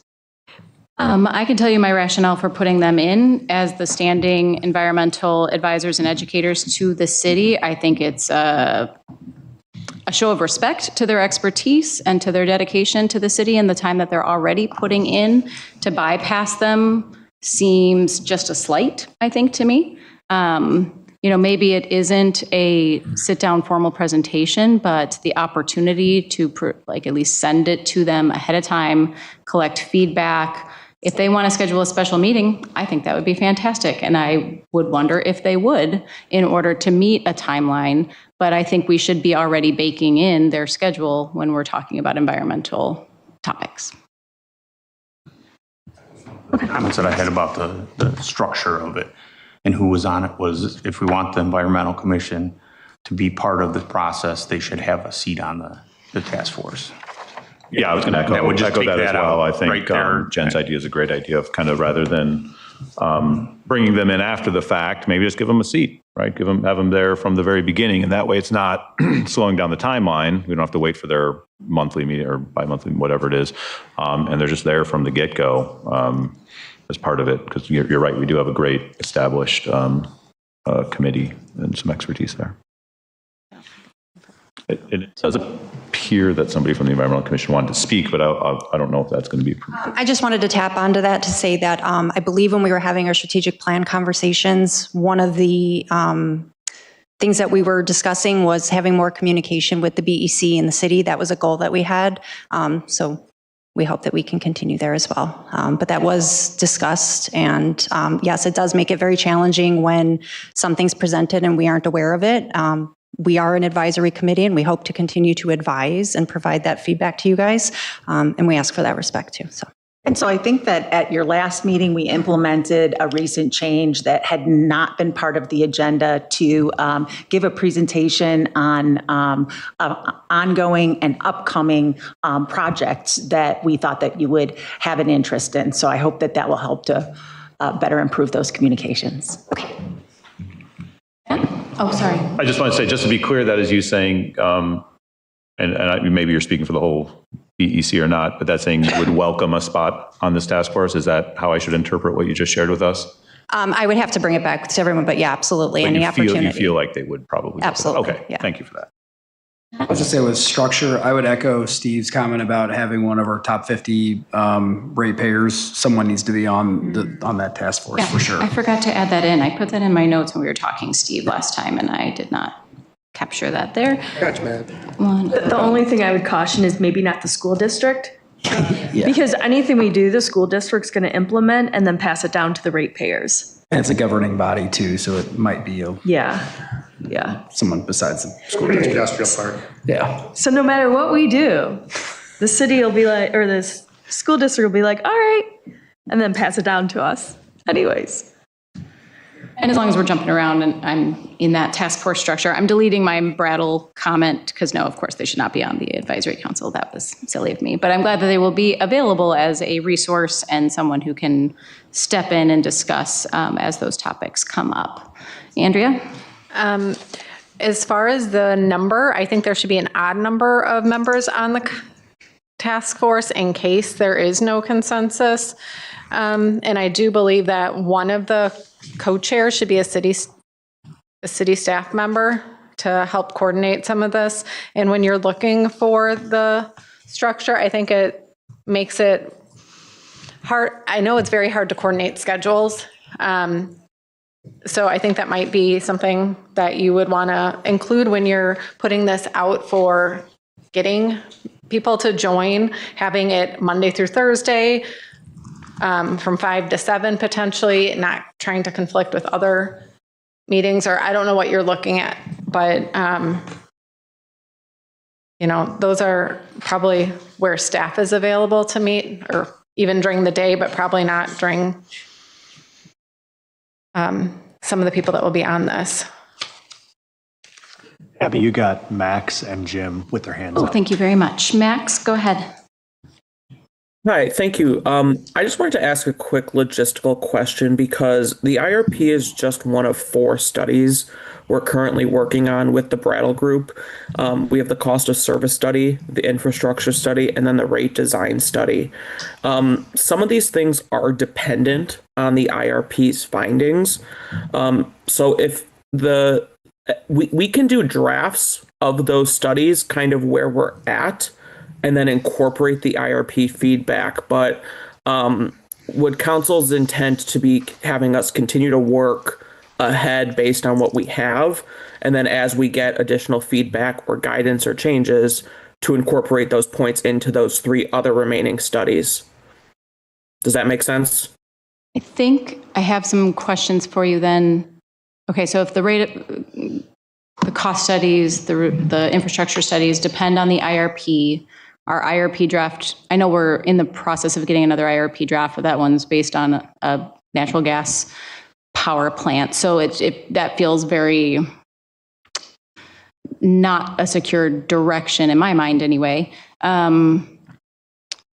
So is that, and are those other plans, sorry, I lost my own train of thought. Are those other plans as time sensitive as the IRP, and do we have the flexibility in our schedule to pause them until we've got a firmer direction on the IRP with this task force? So a lot of the current things that are being looked at aren't necessarily tied entirely to the IRP. So, for example, the costs of building out whatever supply side portfolio you would choose are not baked into the costs that we're evaluating at this point.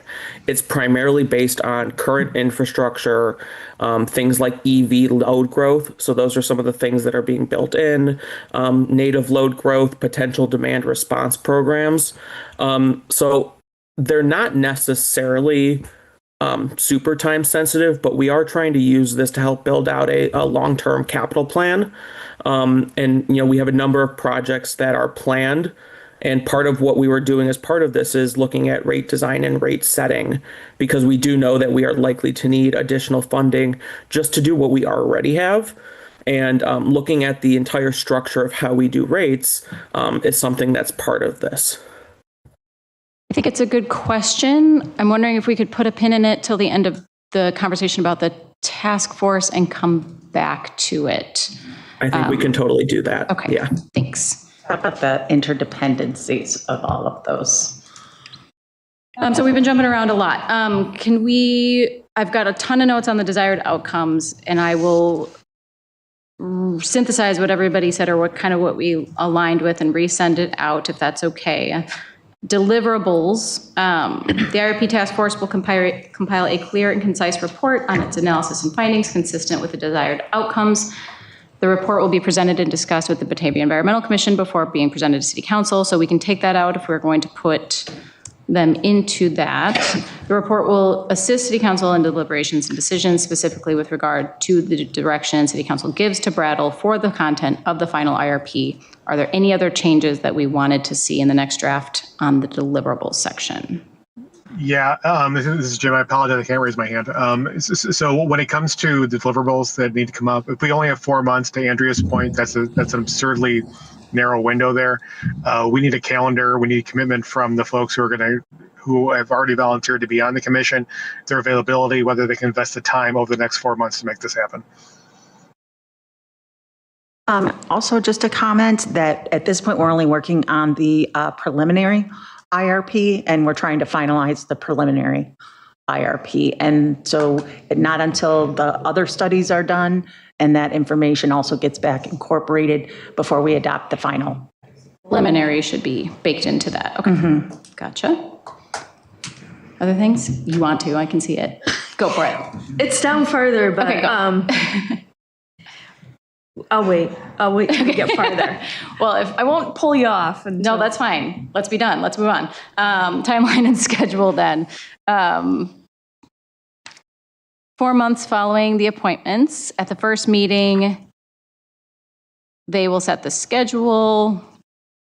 I don't want to get in the minutia of how they schedule, so I like to leave that blank. Yeah, I do. I like the flexibility, but I do think we need to set some minimum standards. I think kind of aligning with Laura's comment in the draft. I think we should at least say at least twice a month they should meet, or I don't know what, we should have some sort of, make sure you're at least meeting this often. And the reason I say that is that only 8 times. Yeah, that's only 8 times. And we want to make sure that we want to have a little accountability on that end as well. They can meet more as long as they properly publish it according to the Open Meetings Act, blah, blah, blah, blah, blah. But I would like some sort of minimum number of meetings. And 2 a month appears to me to seem to be the right number of minimum meetings. Where did the 4 months come from? I don't remember. I don't remember. Yes. The expectations in the timeline now, Brattle Group was intending to have the preliminary IRP finalized by the end of summer. So I think that's maybe where the 4 months came from. And we're working with them on incorporating your feedback from the last meeting for these first 2 months. I mean, we could debate the IRP task force for another 2 months and then take another 2 months just to find the task force. It would be the end of their 4 months. Right. Well, it's 4 months following the appointment. So if we take 4 months, is what then it is. yes, So the way it's written is, if it takes us a month to figure it out and seat them, then they have 4 months after we seat them. That's what your thing was right there. And I guess I have one question real quick for Max. He's still there. Are we going to have a website page for this task force that will publish its schedule, its meetings, Yes. and minutes from it, just so we have that available? We to would the likely, so we would probably do one of two things. We would either use our Diligent site, which is where we post all of our current agendas and minutes. But we've also built out a rather robust energy planning page that's accessible from our homepage on our website. So we would work with Lori and find the best way to post those. But yes, because it would be Open Meetings Act compliant, we'd use the Open Meetings Act portal that we have with Diligent. And that's what I want to make sure that, one, we're compliant with that, and two, we make it easy to find. All right, anything else on the scheduling, though? Does 4 months not seem like a fair timeline? Do we have wiggle room in the overall calendar? It's probably not that long. Yeah, I kind of like keep the 4 months in there, but maybe just add a line, maybe extend it at city council discretion, just kind of give us the ability to like extend it if we need to. Like we set 4 months and 4 months is where we're at, but kind of just like give us some flexibility.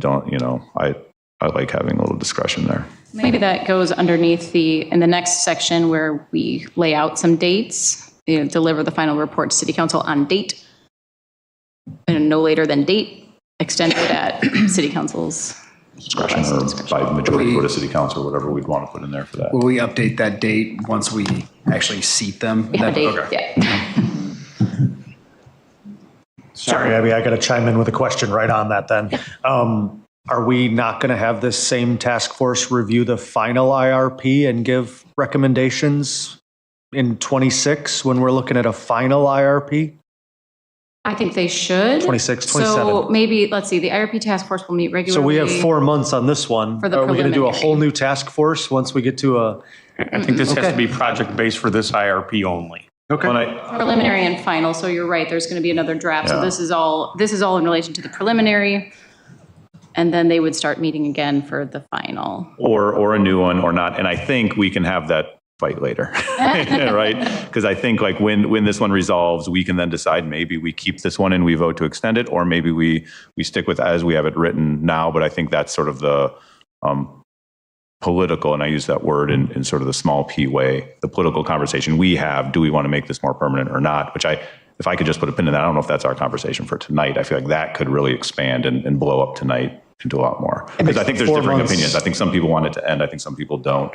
But we can fight about It was, that. it was the very first point I brought up in this whole discussion. I was told that is not what this is going to be. This is going to be 4 months, we're done, because that was my whole point on many things I could have talked about. And I think about half the people agree with you and maybe half the people agree with me. And that's why I think it's going to be maybe a conflict for later, perhaps. I still think there's a middle ground between what you're still saying is that I think 4 months will get us to the next draft, and then there will still be a final IRP that's taking into account all the other studies and everything like that this group might be on hand for beyond that 4 months. But to this do is the just final for the this preliminary. document, but it is still for this one document. That makes the 4 months make much more sense too. Yes. So, okay. All right. This is a small thing, but meetings of the task force, you note that the option of virtual participation, because this group is governed by Open Meetings Act, it would have to fall under one of those exceptions, which is traveling for business, personal illness, or family emergency. Definitely, and I'll fix the ambiguous they. Thank you for pointing that out too in that last paragraph. Okay, structure. Who is going to be on the team? I have 8 to 9 members, 2 city council members, a representative from the Batavia Environmental Commission, 2 members of staff, we're up to 5, 3 members of the public who reside in the city of Batavia and are Batavia Electric utility ratepayers, including one of the top 50 ratepayers, not including the school district. Was that 2 BEC members, did you say? I said 1. Oh, 1. Do we want Okay. 2? No. Still one. So how many would that be total so far? 1, 2, 3, 4, 5, 6, 7, 8, or 9. I don't mind the odd number. Just list it off again, because I lost track. 2 city council members, a representative from the Batavia Environmental Commission, 2 city staff members, 3 to 4 members of the public who reside in the city of Batavia and are Batavia Electric ratepayers, including one of the top 50 ratepayers. top 50, right, Steve? I had that right? Thanks. I think you might want that as a separate line, the 3 to 4 members of the public. I thought the connotation there was residents. Okay. In case they don't live in Batavia. 3 members of the public and then one ratepayer. So that brings us up to the 9 then, because I agree it should be an odd number. Sounds good. They're not going to vote on anything. They're here to provide information. Yeah. I don't want to have any. Unfortunately, Batavia likes to do things big. I think that's way too big. I like the idea of a 9 or of a odd number, but I think 5, because these people need to be able to make a decision. And they when we have big just like us, the conversations go on and on and on and on.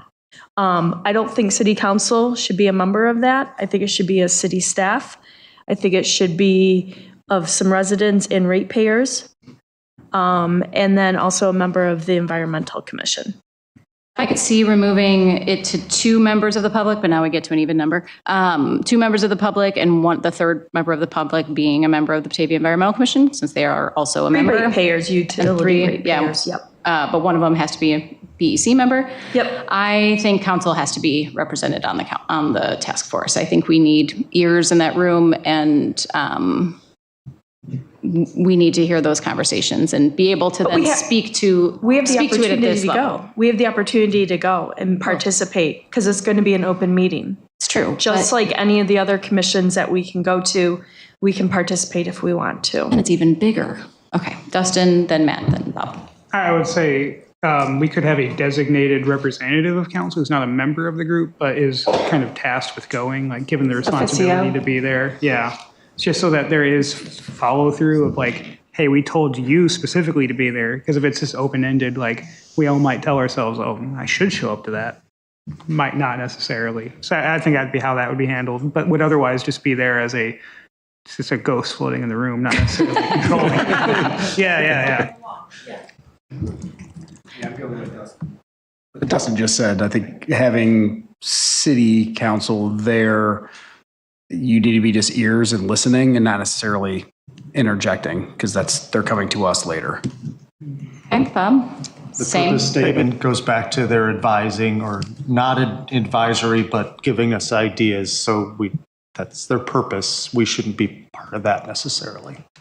But we have a designated person that goes. Okay. All right, let's count again. 1, 2, 3, 4, 5, 6, 7. We shrunk it. 2 people. I still think 5. I think one city staff, 1 environmental commission, and then 3 ratepayers. Small groups also, then we get into the quorum issue, and then if only 1 person can't go, or however, I'm not going to do math right now. But they're not voting on anything. It doesn't matter. It's still a public meeting. That's a commission that's directed by our task force, set up by the city council. So it has to meet Open Meetings Act. I get that, but other communities are able to do it with smaller groups. And if they're not voting, though, they could discuss without having a quorum. Mm-hmm. That's really all they'd be doing, probably. That's all they would be doing. Okay. Kevin? And after we get all this done, Abby, you're going to have to send it over to the Jansons and have them approve it. What are you talking about? It will have to be reviewed by legal to see if it actually meets. That's fine. Again, we'll get to the legal, we'll get to the process stuff at the end here. Stick to the topic. Go ahead. I have a comment on that last one, and then a question about our ratepayer that top 50 ratepayer. First off, 5 and 7. I could split the difference on that. I think it's 5 might be easier to get together, but 7 I think is fine. And I think you're right. We do tend to go big. We have 14 people here when everyone else is like 3 or 8 or whatever they're at. But I think 7 is a good number. Texas. No, we're not, right? We're not the biggest. My question is, we are sort of asking that one of our top 50 ratepayers, sort of non-residential, I think we imply in that, non-residential ratepayers, which probably all top 50 are. What if they all say no? Like, what do we do if they're just like, I don't got time for this? I mean, I don't anticipate that. They tend to be pretty great folks, but like, what's our problem-solving technique there if we kind of go to them? Or what if 3 of them want, and our 3 biggest ones want in? I guess we just have to vote on that. Somebody's always looking in a corporate industry for something to do outside to be a part. I think you might be right. I don't think we'll have any trouble getting some participation from the top 10, let alone the top 50. Do we want to narrow it down? I mean, is 50 too big a net?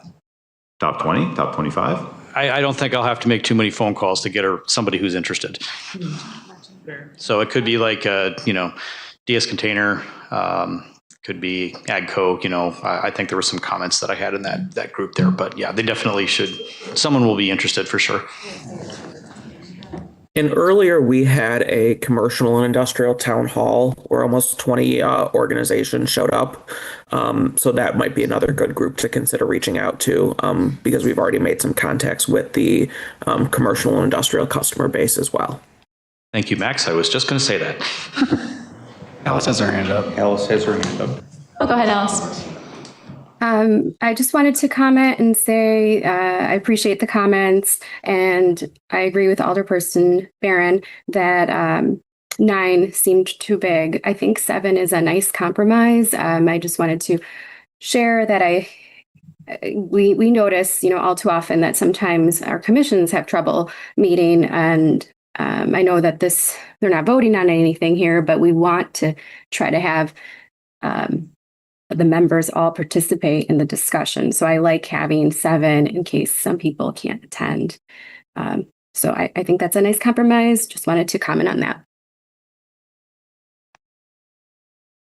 All right, then some outline. Anybody, any other follow-up comments about structure? I'll type all that out. Are we going to stay at 7 or are we going to? I like 7. I've got 7 there on my list now. Co-chairs. Andrea had made a comment about making one of the co-chairs a staff member. Is everybody okay with that? Agreed. Okay.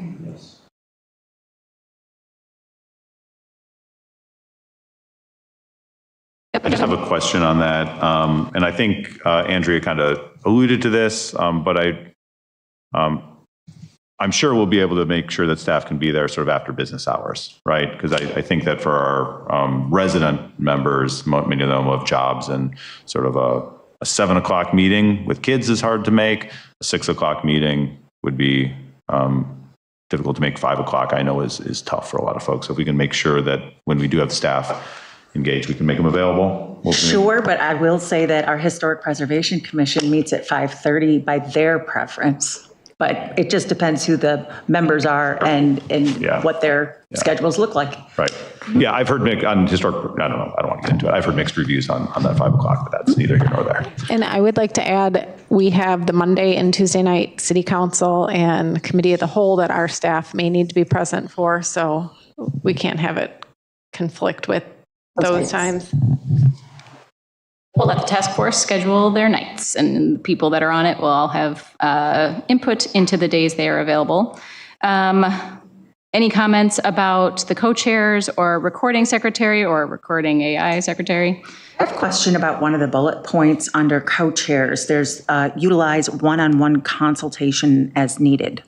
Who are the one-on-one consultation with individual members or? Yeah, or people outside as well. I just would hesitate for that to be Brattle because we do want to control the costs that we're spending with them. And if we give the group individual access to Brattle, that could get very expensive.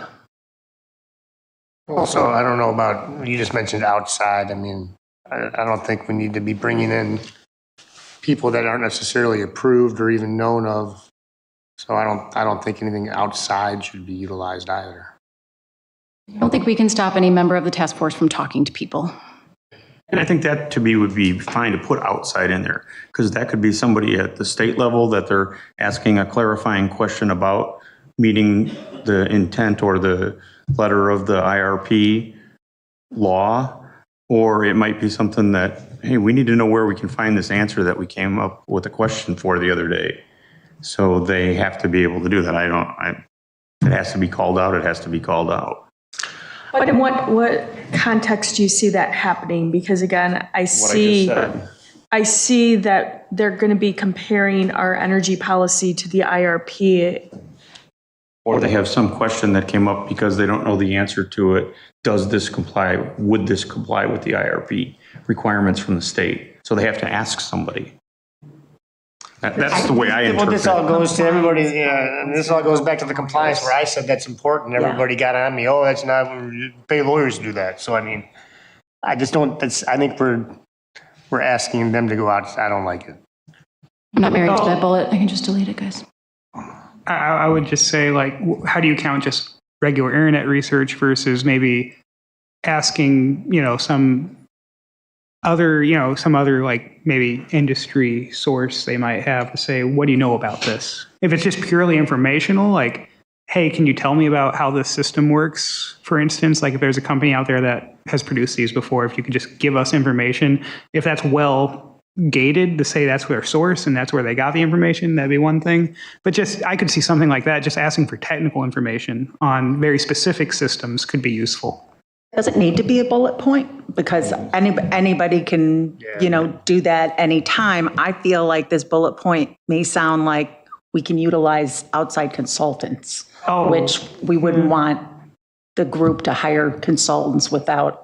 Yeah, for sure. No, I think I may have misrepresented the intent of the bullet too just now as I'm rereading it and thinking back to drafting and wordsmithing myself. I think it was more like within the group. It was like, okay, if I'm going to volunteer for a group and I might volunteer to be a co-chair, I just kind of wanted to lay out like what's going to be expected of this person. Are you willing to reach out, to a task force member even and say, I know you're having a problem with this point. Can we work it out? Like, I don't know. I was just trying to lay out like, it might be a big lift. Say that, I can see the intent of your.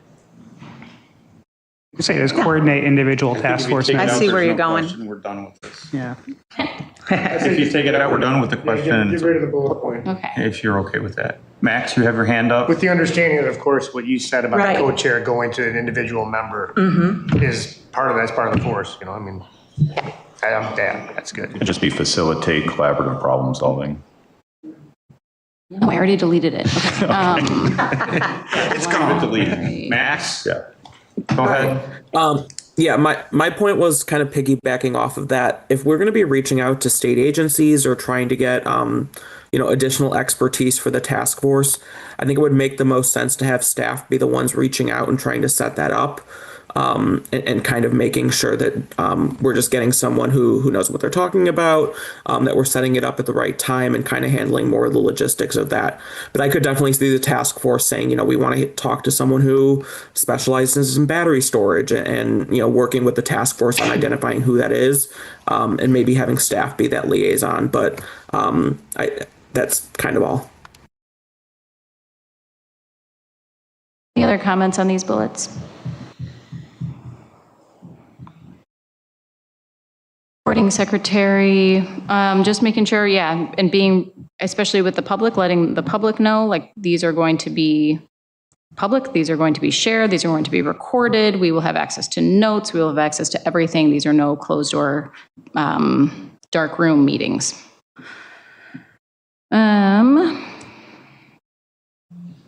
Member expectations here.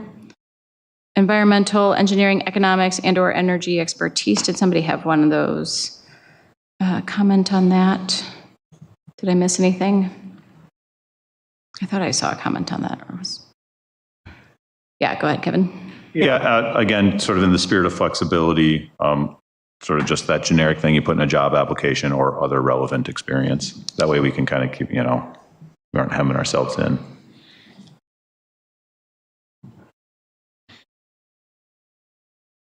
Is this the point at which we were going to talk about how members are selected?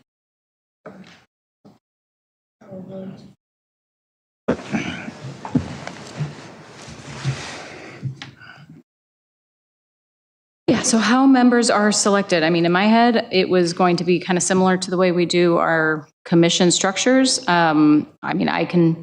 I build online forms like all day long at work, so I could have a sign up or an application form ready by the end of this meeting if we wanted something online that could then be sent around and we could all approve them like we do like a appointed members of our environmental commission or by commission. I'm not saying I'm not going to do that. I'm just saying that's a very easy task to do. I see your face. I'm just wondering, though, if that would have to be on a city website in a city form. I don't think it can be. No, of course. I'm just saying that that's a quick and easy way to do that. That is a form that we could have set up and routed around. Yes. I was going to kind of continue with some own thoughts I've had on this. I think I mentioned before the idea that we would have people submit resumes, like a formalized resume to show experience they've had in these fields, or maybe a short like essay of why they feel like they would be good for this. Either would be good, just so that we can get a little bit more feedback onto the roles these folks might be able to fill on this topic. We can probably look into that ourselves on our own cognition, look at LinkedIn or whatever to make sure that they are legitimate in what they're saying, of course. Good point. Yeah, I keep an eye out. Yeah. We're doing hiring Part right of the now. city's online form. Yeah. There's an opportunity to add your resume right on the city. If you're signing up for the environmental commission or anything like that, it's already there. It's already there, so we could use that process. And then I agree. I think us voting on it would be a pretty good idea in the same method that we usually do for these things. Would there be like a short interview process like we do in those situations, perhaps? Just a quick question about what we're talking about. We're only talking about the 2 at-large residents of Batavia here. That's all we're talking about. Otherwise, well, yes. I mean, otherwise you got a staff member, you got the BEC person, you have a bit, a top 50 person, you have 2 residents, and then who was the other 2 again? I had 3 residents, Chris, to keep it odd for you. And the city council person. That was for me. For you. Okay, the odd. I know we look so much alike. No, he said he wanted odd I for thought it was the 2. I thought it voting. was 2 residents, a BEC, a top 50 rate.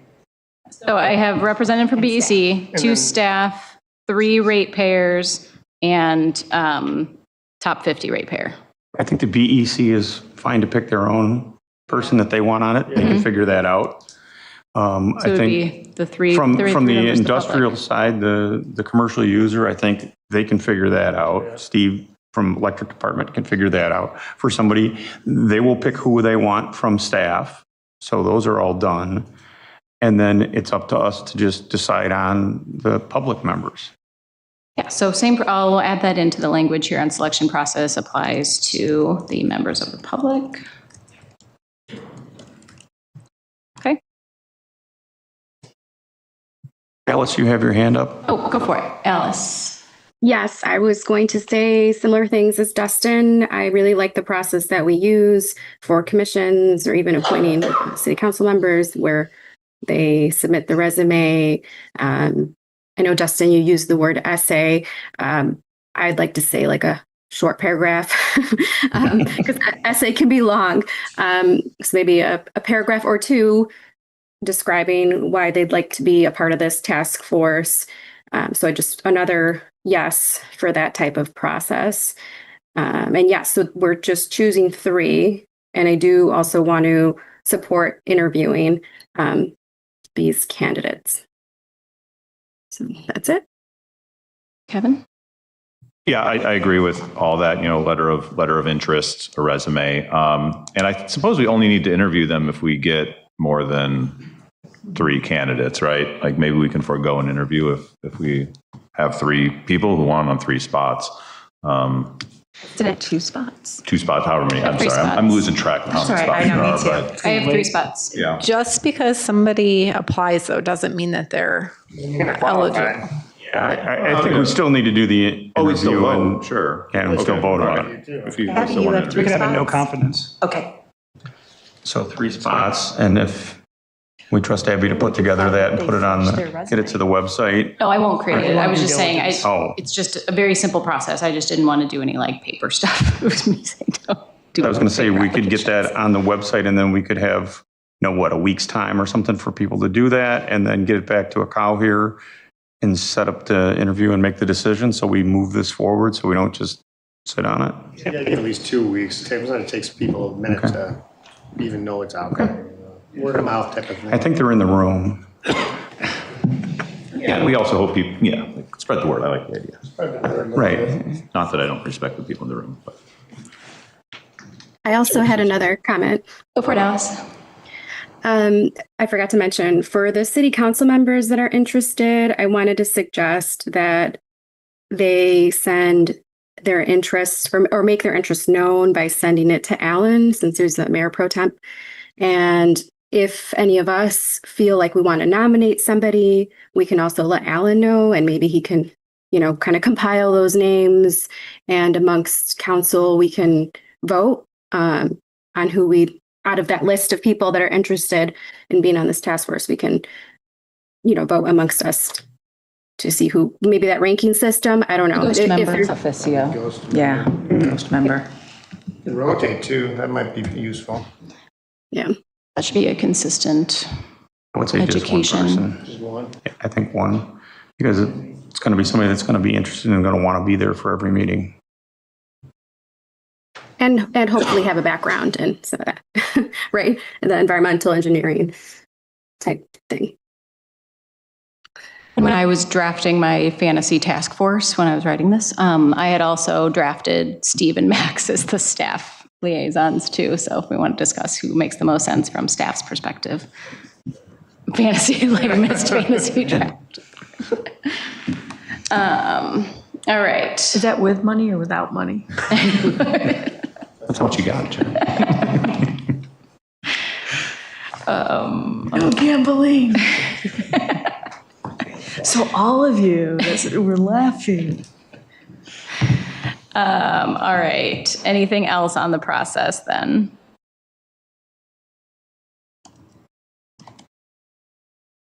Not till next time. Staff and assistants. Special advisors. Any comments on those? Open Meetings Act, laying out that they will be subject to that. Could add a note about what virtual meetings are allowed when. About virtual meeting. Okay. Questions about Open Meetings Act? I would just add that any communications between or amongst members would also be subject to FOIA. Not that that's a major problem, but it's something that folks should also just be aware of. And there's FOIA trainings and OMA trainings that we would send around to folks as they join the task force. Okay. Add that. Thank you. Okay. Decision making.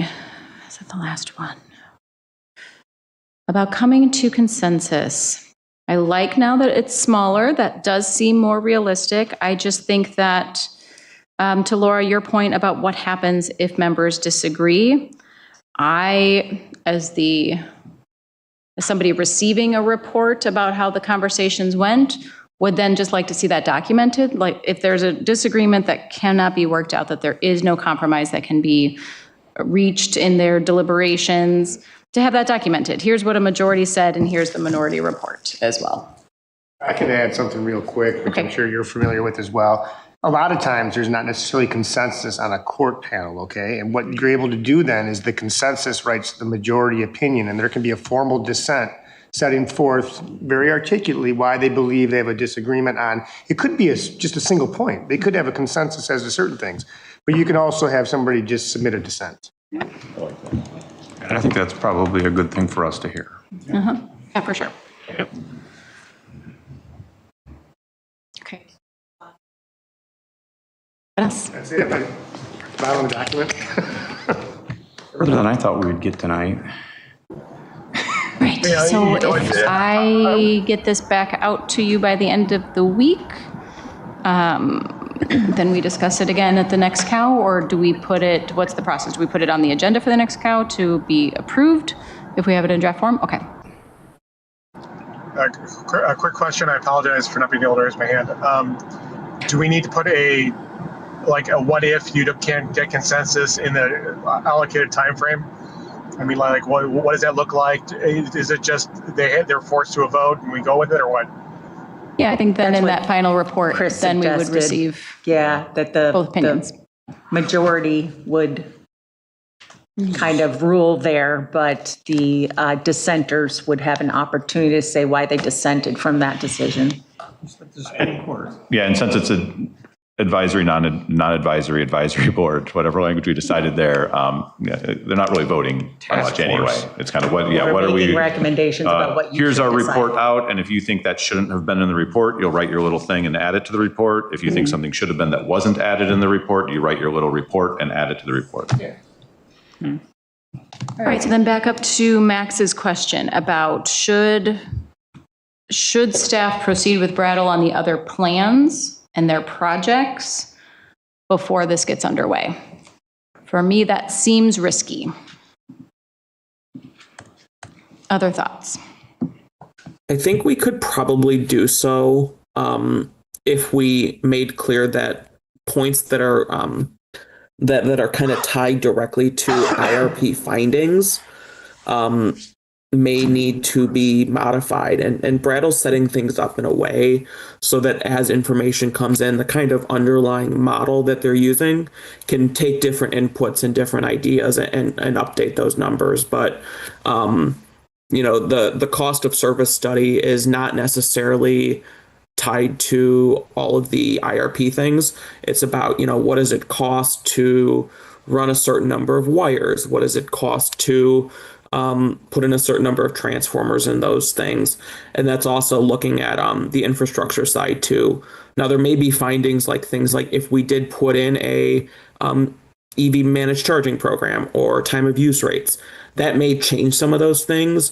But I think we could probably address those after the fact, and we're not adopting anything at this time, if that makes sense. But it would allow some of that baseline work to continue. But if that makes sense.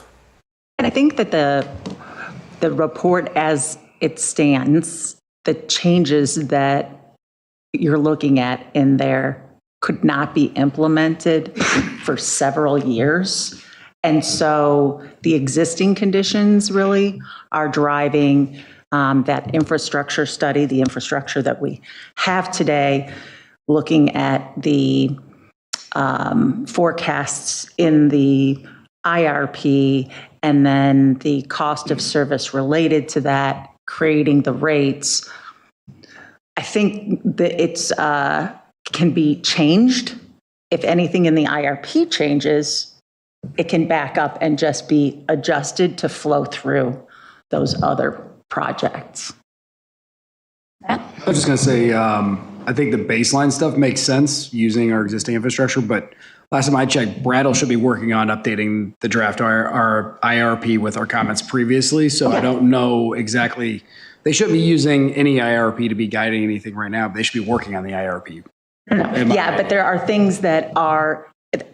This is why it's a preliminary IRP, is because then what the results are from the infrastructure study, cost of service and rate study are then going to be incorporated post preliminary IRP to be the final IRP. Am I explaining that right, Steve and Max? I think so, yes. Is it fair to sort of think of like this kind of like a benchmark? And then we get our other studies piled on top of our benchmark, and then we get our new one that will then be like a little more perhaps directive and all-inclusive. Still getting a revised preliminary one, though, based on the comments that we had a couple weeks ago. Right? So. This is pencil right now. Yeah. And then the final one will be pen. Right. Because all parts are interdependent. They've been going along on parallel tracks all along.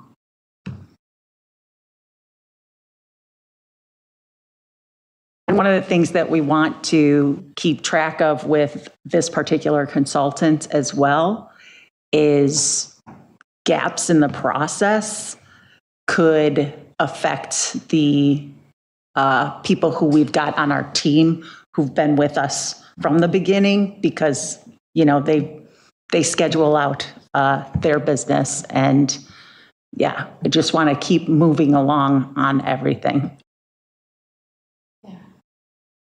It still makes me nervous, but it's because I don't know what I don't know about all that goes into that. And so I think that very clearly communicating to the task force and keeping in mind here that it is in pencil. Thank you for saying that it is in pencil, and that we are allowed to then push back and push away anything. There's in those- erasers on the Yes, pencil. the arrest, like anything that comes in those later plans are not the boss of us. We can take them out and we can revise them to make this what we want it to be. And then hopefully this task force will have a say in when that final IRP is coming out to see that whole pile of things. I just know that we get bogged down, and then if we have it all in front of us and now we're on a timeline and we can't go back, like we've been pushed into a corner on timelines and that type of thing before. So I just want to make sure that everyone knows from our seats and from the task force seats, we won't approve something that we don't 100% want.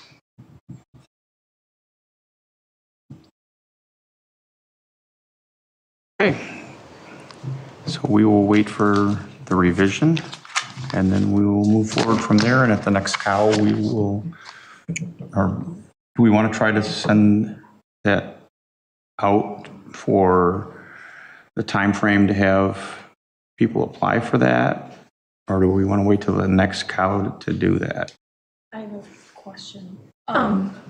Does the attorney need to review this before we vote on it at the COW meeting? I would think so.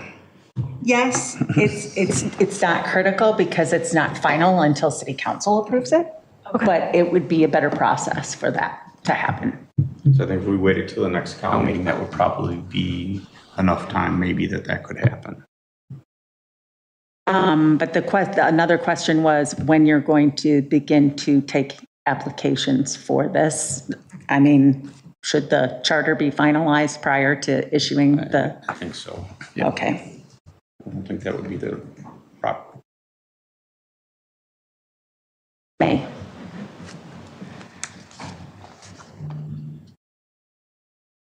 I think we've beaten this one enough tonight, and we will then move on to city council updates, project status.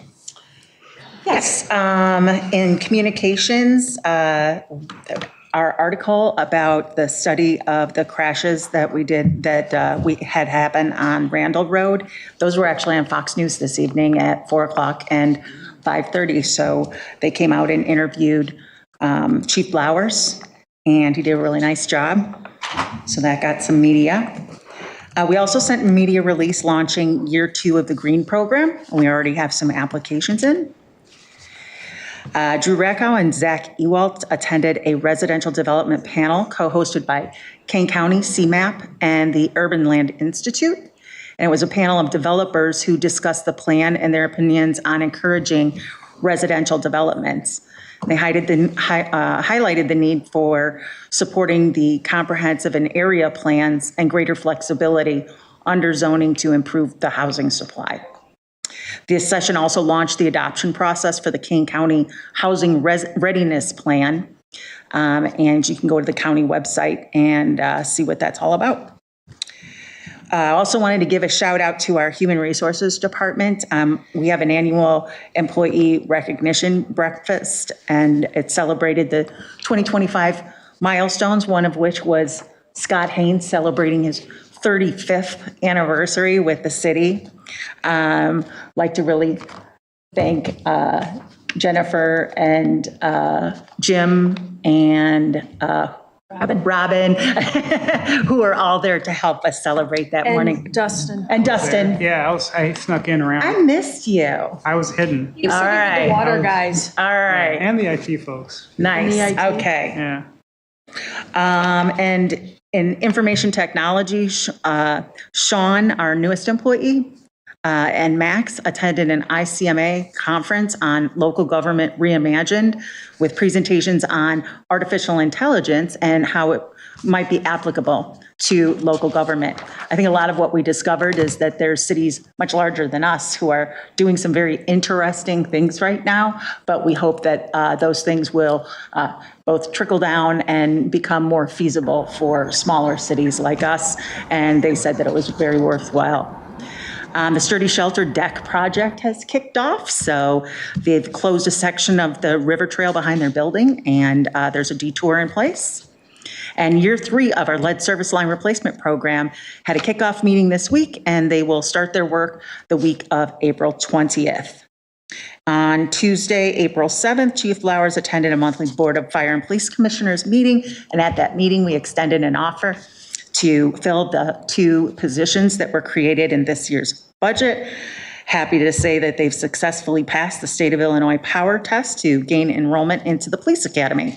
And they'll begin their academy training at Suburban Law Enforcement Academy in Glen Ellen on April 27th. And then finally, the Police Department has published the 2025 Batavia Police Department Annual Report. You can find that on our website. It's really an update to the format of it. Everybody did a great job with it. Significant assistance was provided by Officer David Sod, Deputy Chief Gary LaBarbera, Deputy Chief Mike Johnson, Sergeant Rich Hall, and Records Supervisor Cheryl Shimp, and also Records Technician Christy Schumann, and Liz Webb, our Community Relations Officer and Rivers partner, and then also Property Custodian Mike Hewitt. So definitely take a look at that. There's a ton of information about year 2025 for our police department. And that's all I have unless anybody has any questions for me. A question? Yes. What about the bike ramp? How's that doing? Excellent. Is that ready to open soon? Maybe next week, Andrea? There's some part with the railing that they need to work out. There was a missing piece. And then we are working on testing the lights on that. So we're getting close. Imminent. Right. As long as it's open before the farmer's market. Yes, definitely. There's going to be enough going on over there. Yeah. Okay. Hey, do we have any notes from the AI conference on local government? Tons. Why don't you send them my way? I have some ideas. I think it may work. Yeah, I'll reach out to you, Jim. We can talk for sure. Lots of ideas from that. It was a great conference, and lots of good things that we can do, and across nearly every department. So I'll be in touch. Okay. All I ask is somebody that's not AI read it before it gets published.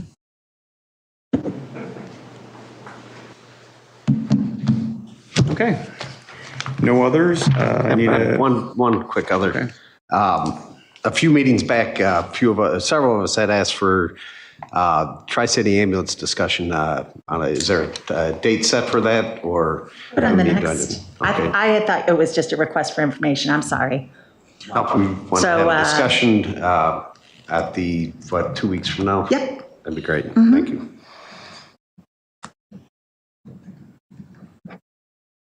Any other information you need before that meeting? I'm working on something. I'll communicate that. What exactly is the topic of the Tri-City ambulance? For the council to understand the whole situation that we're in.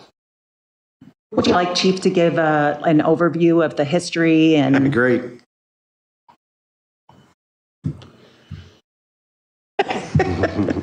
Said yes. Okay. Then I need a motion. An executive session for purchase of property and real estate. So I'm going to be sure. Yep. Okay, I'll do a motion. That's fine. All those in favor?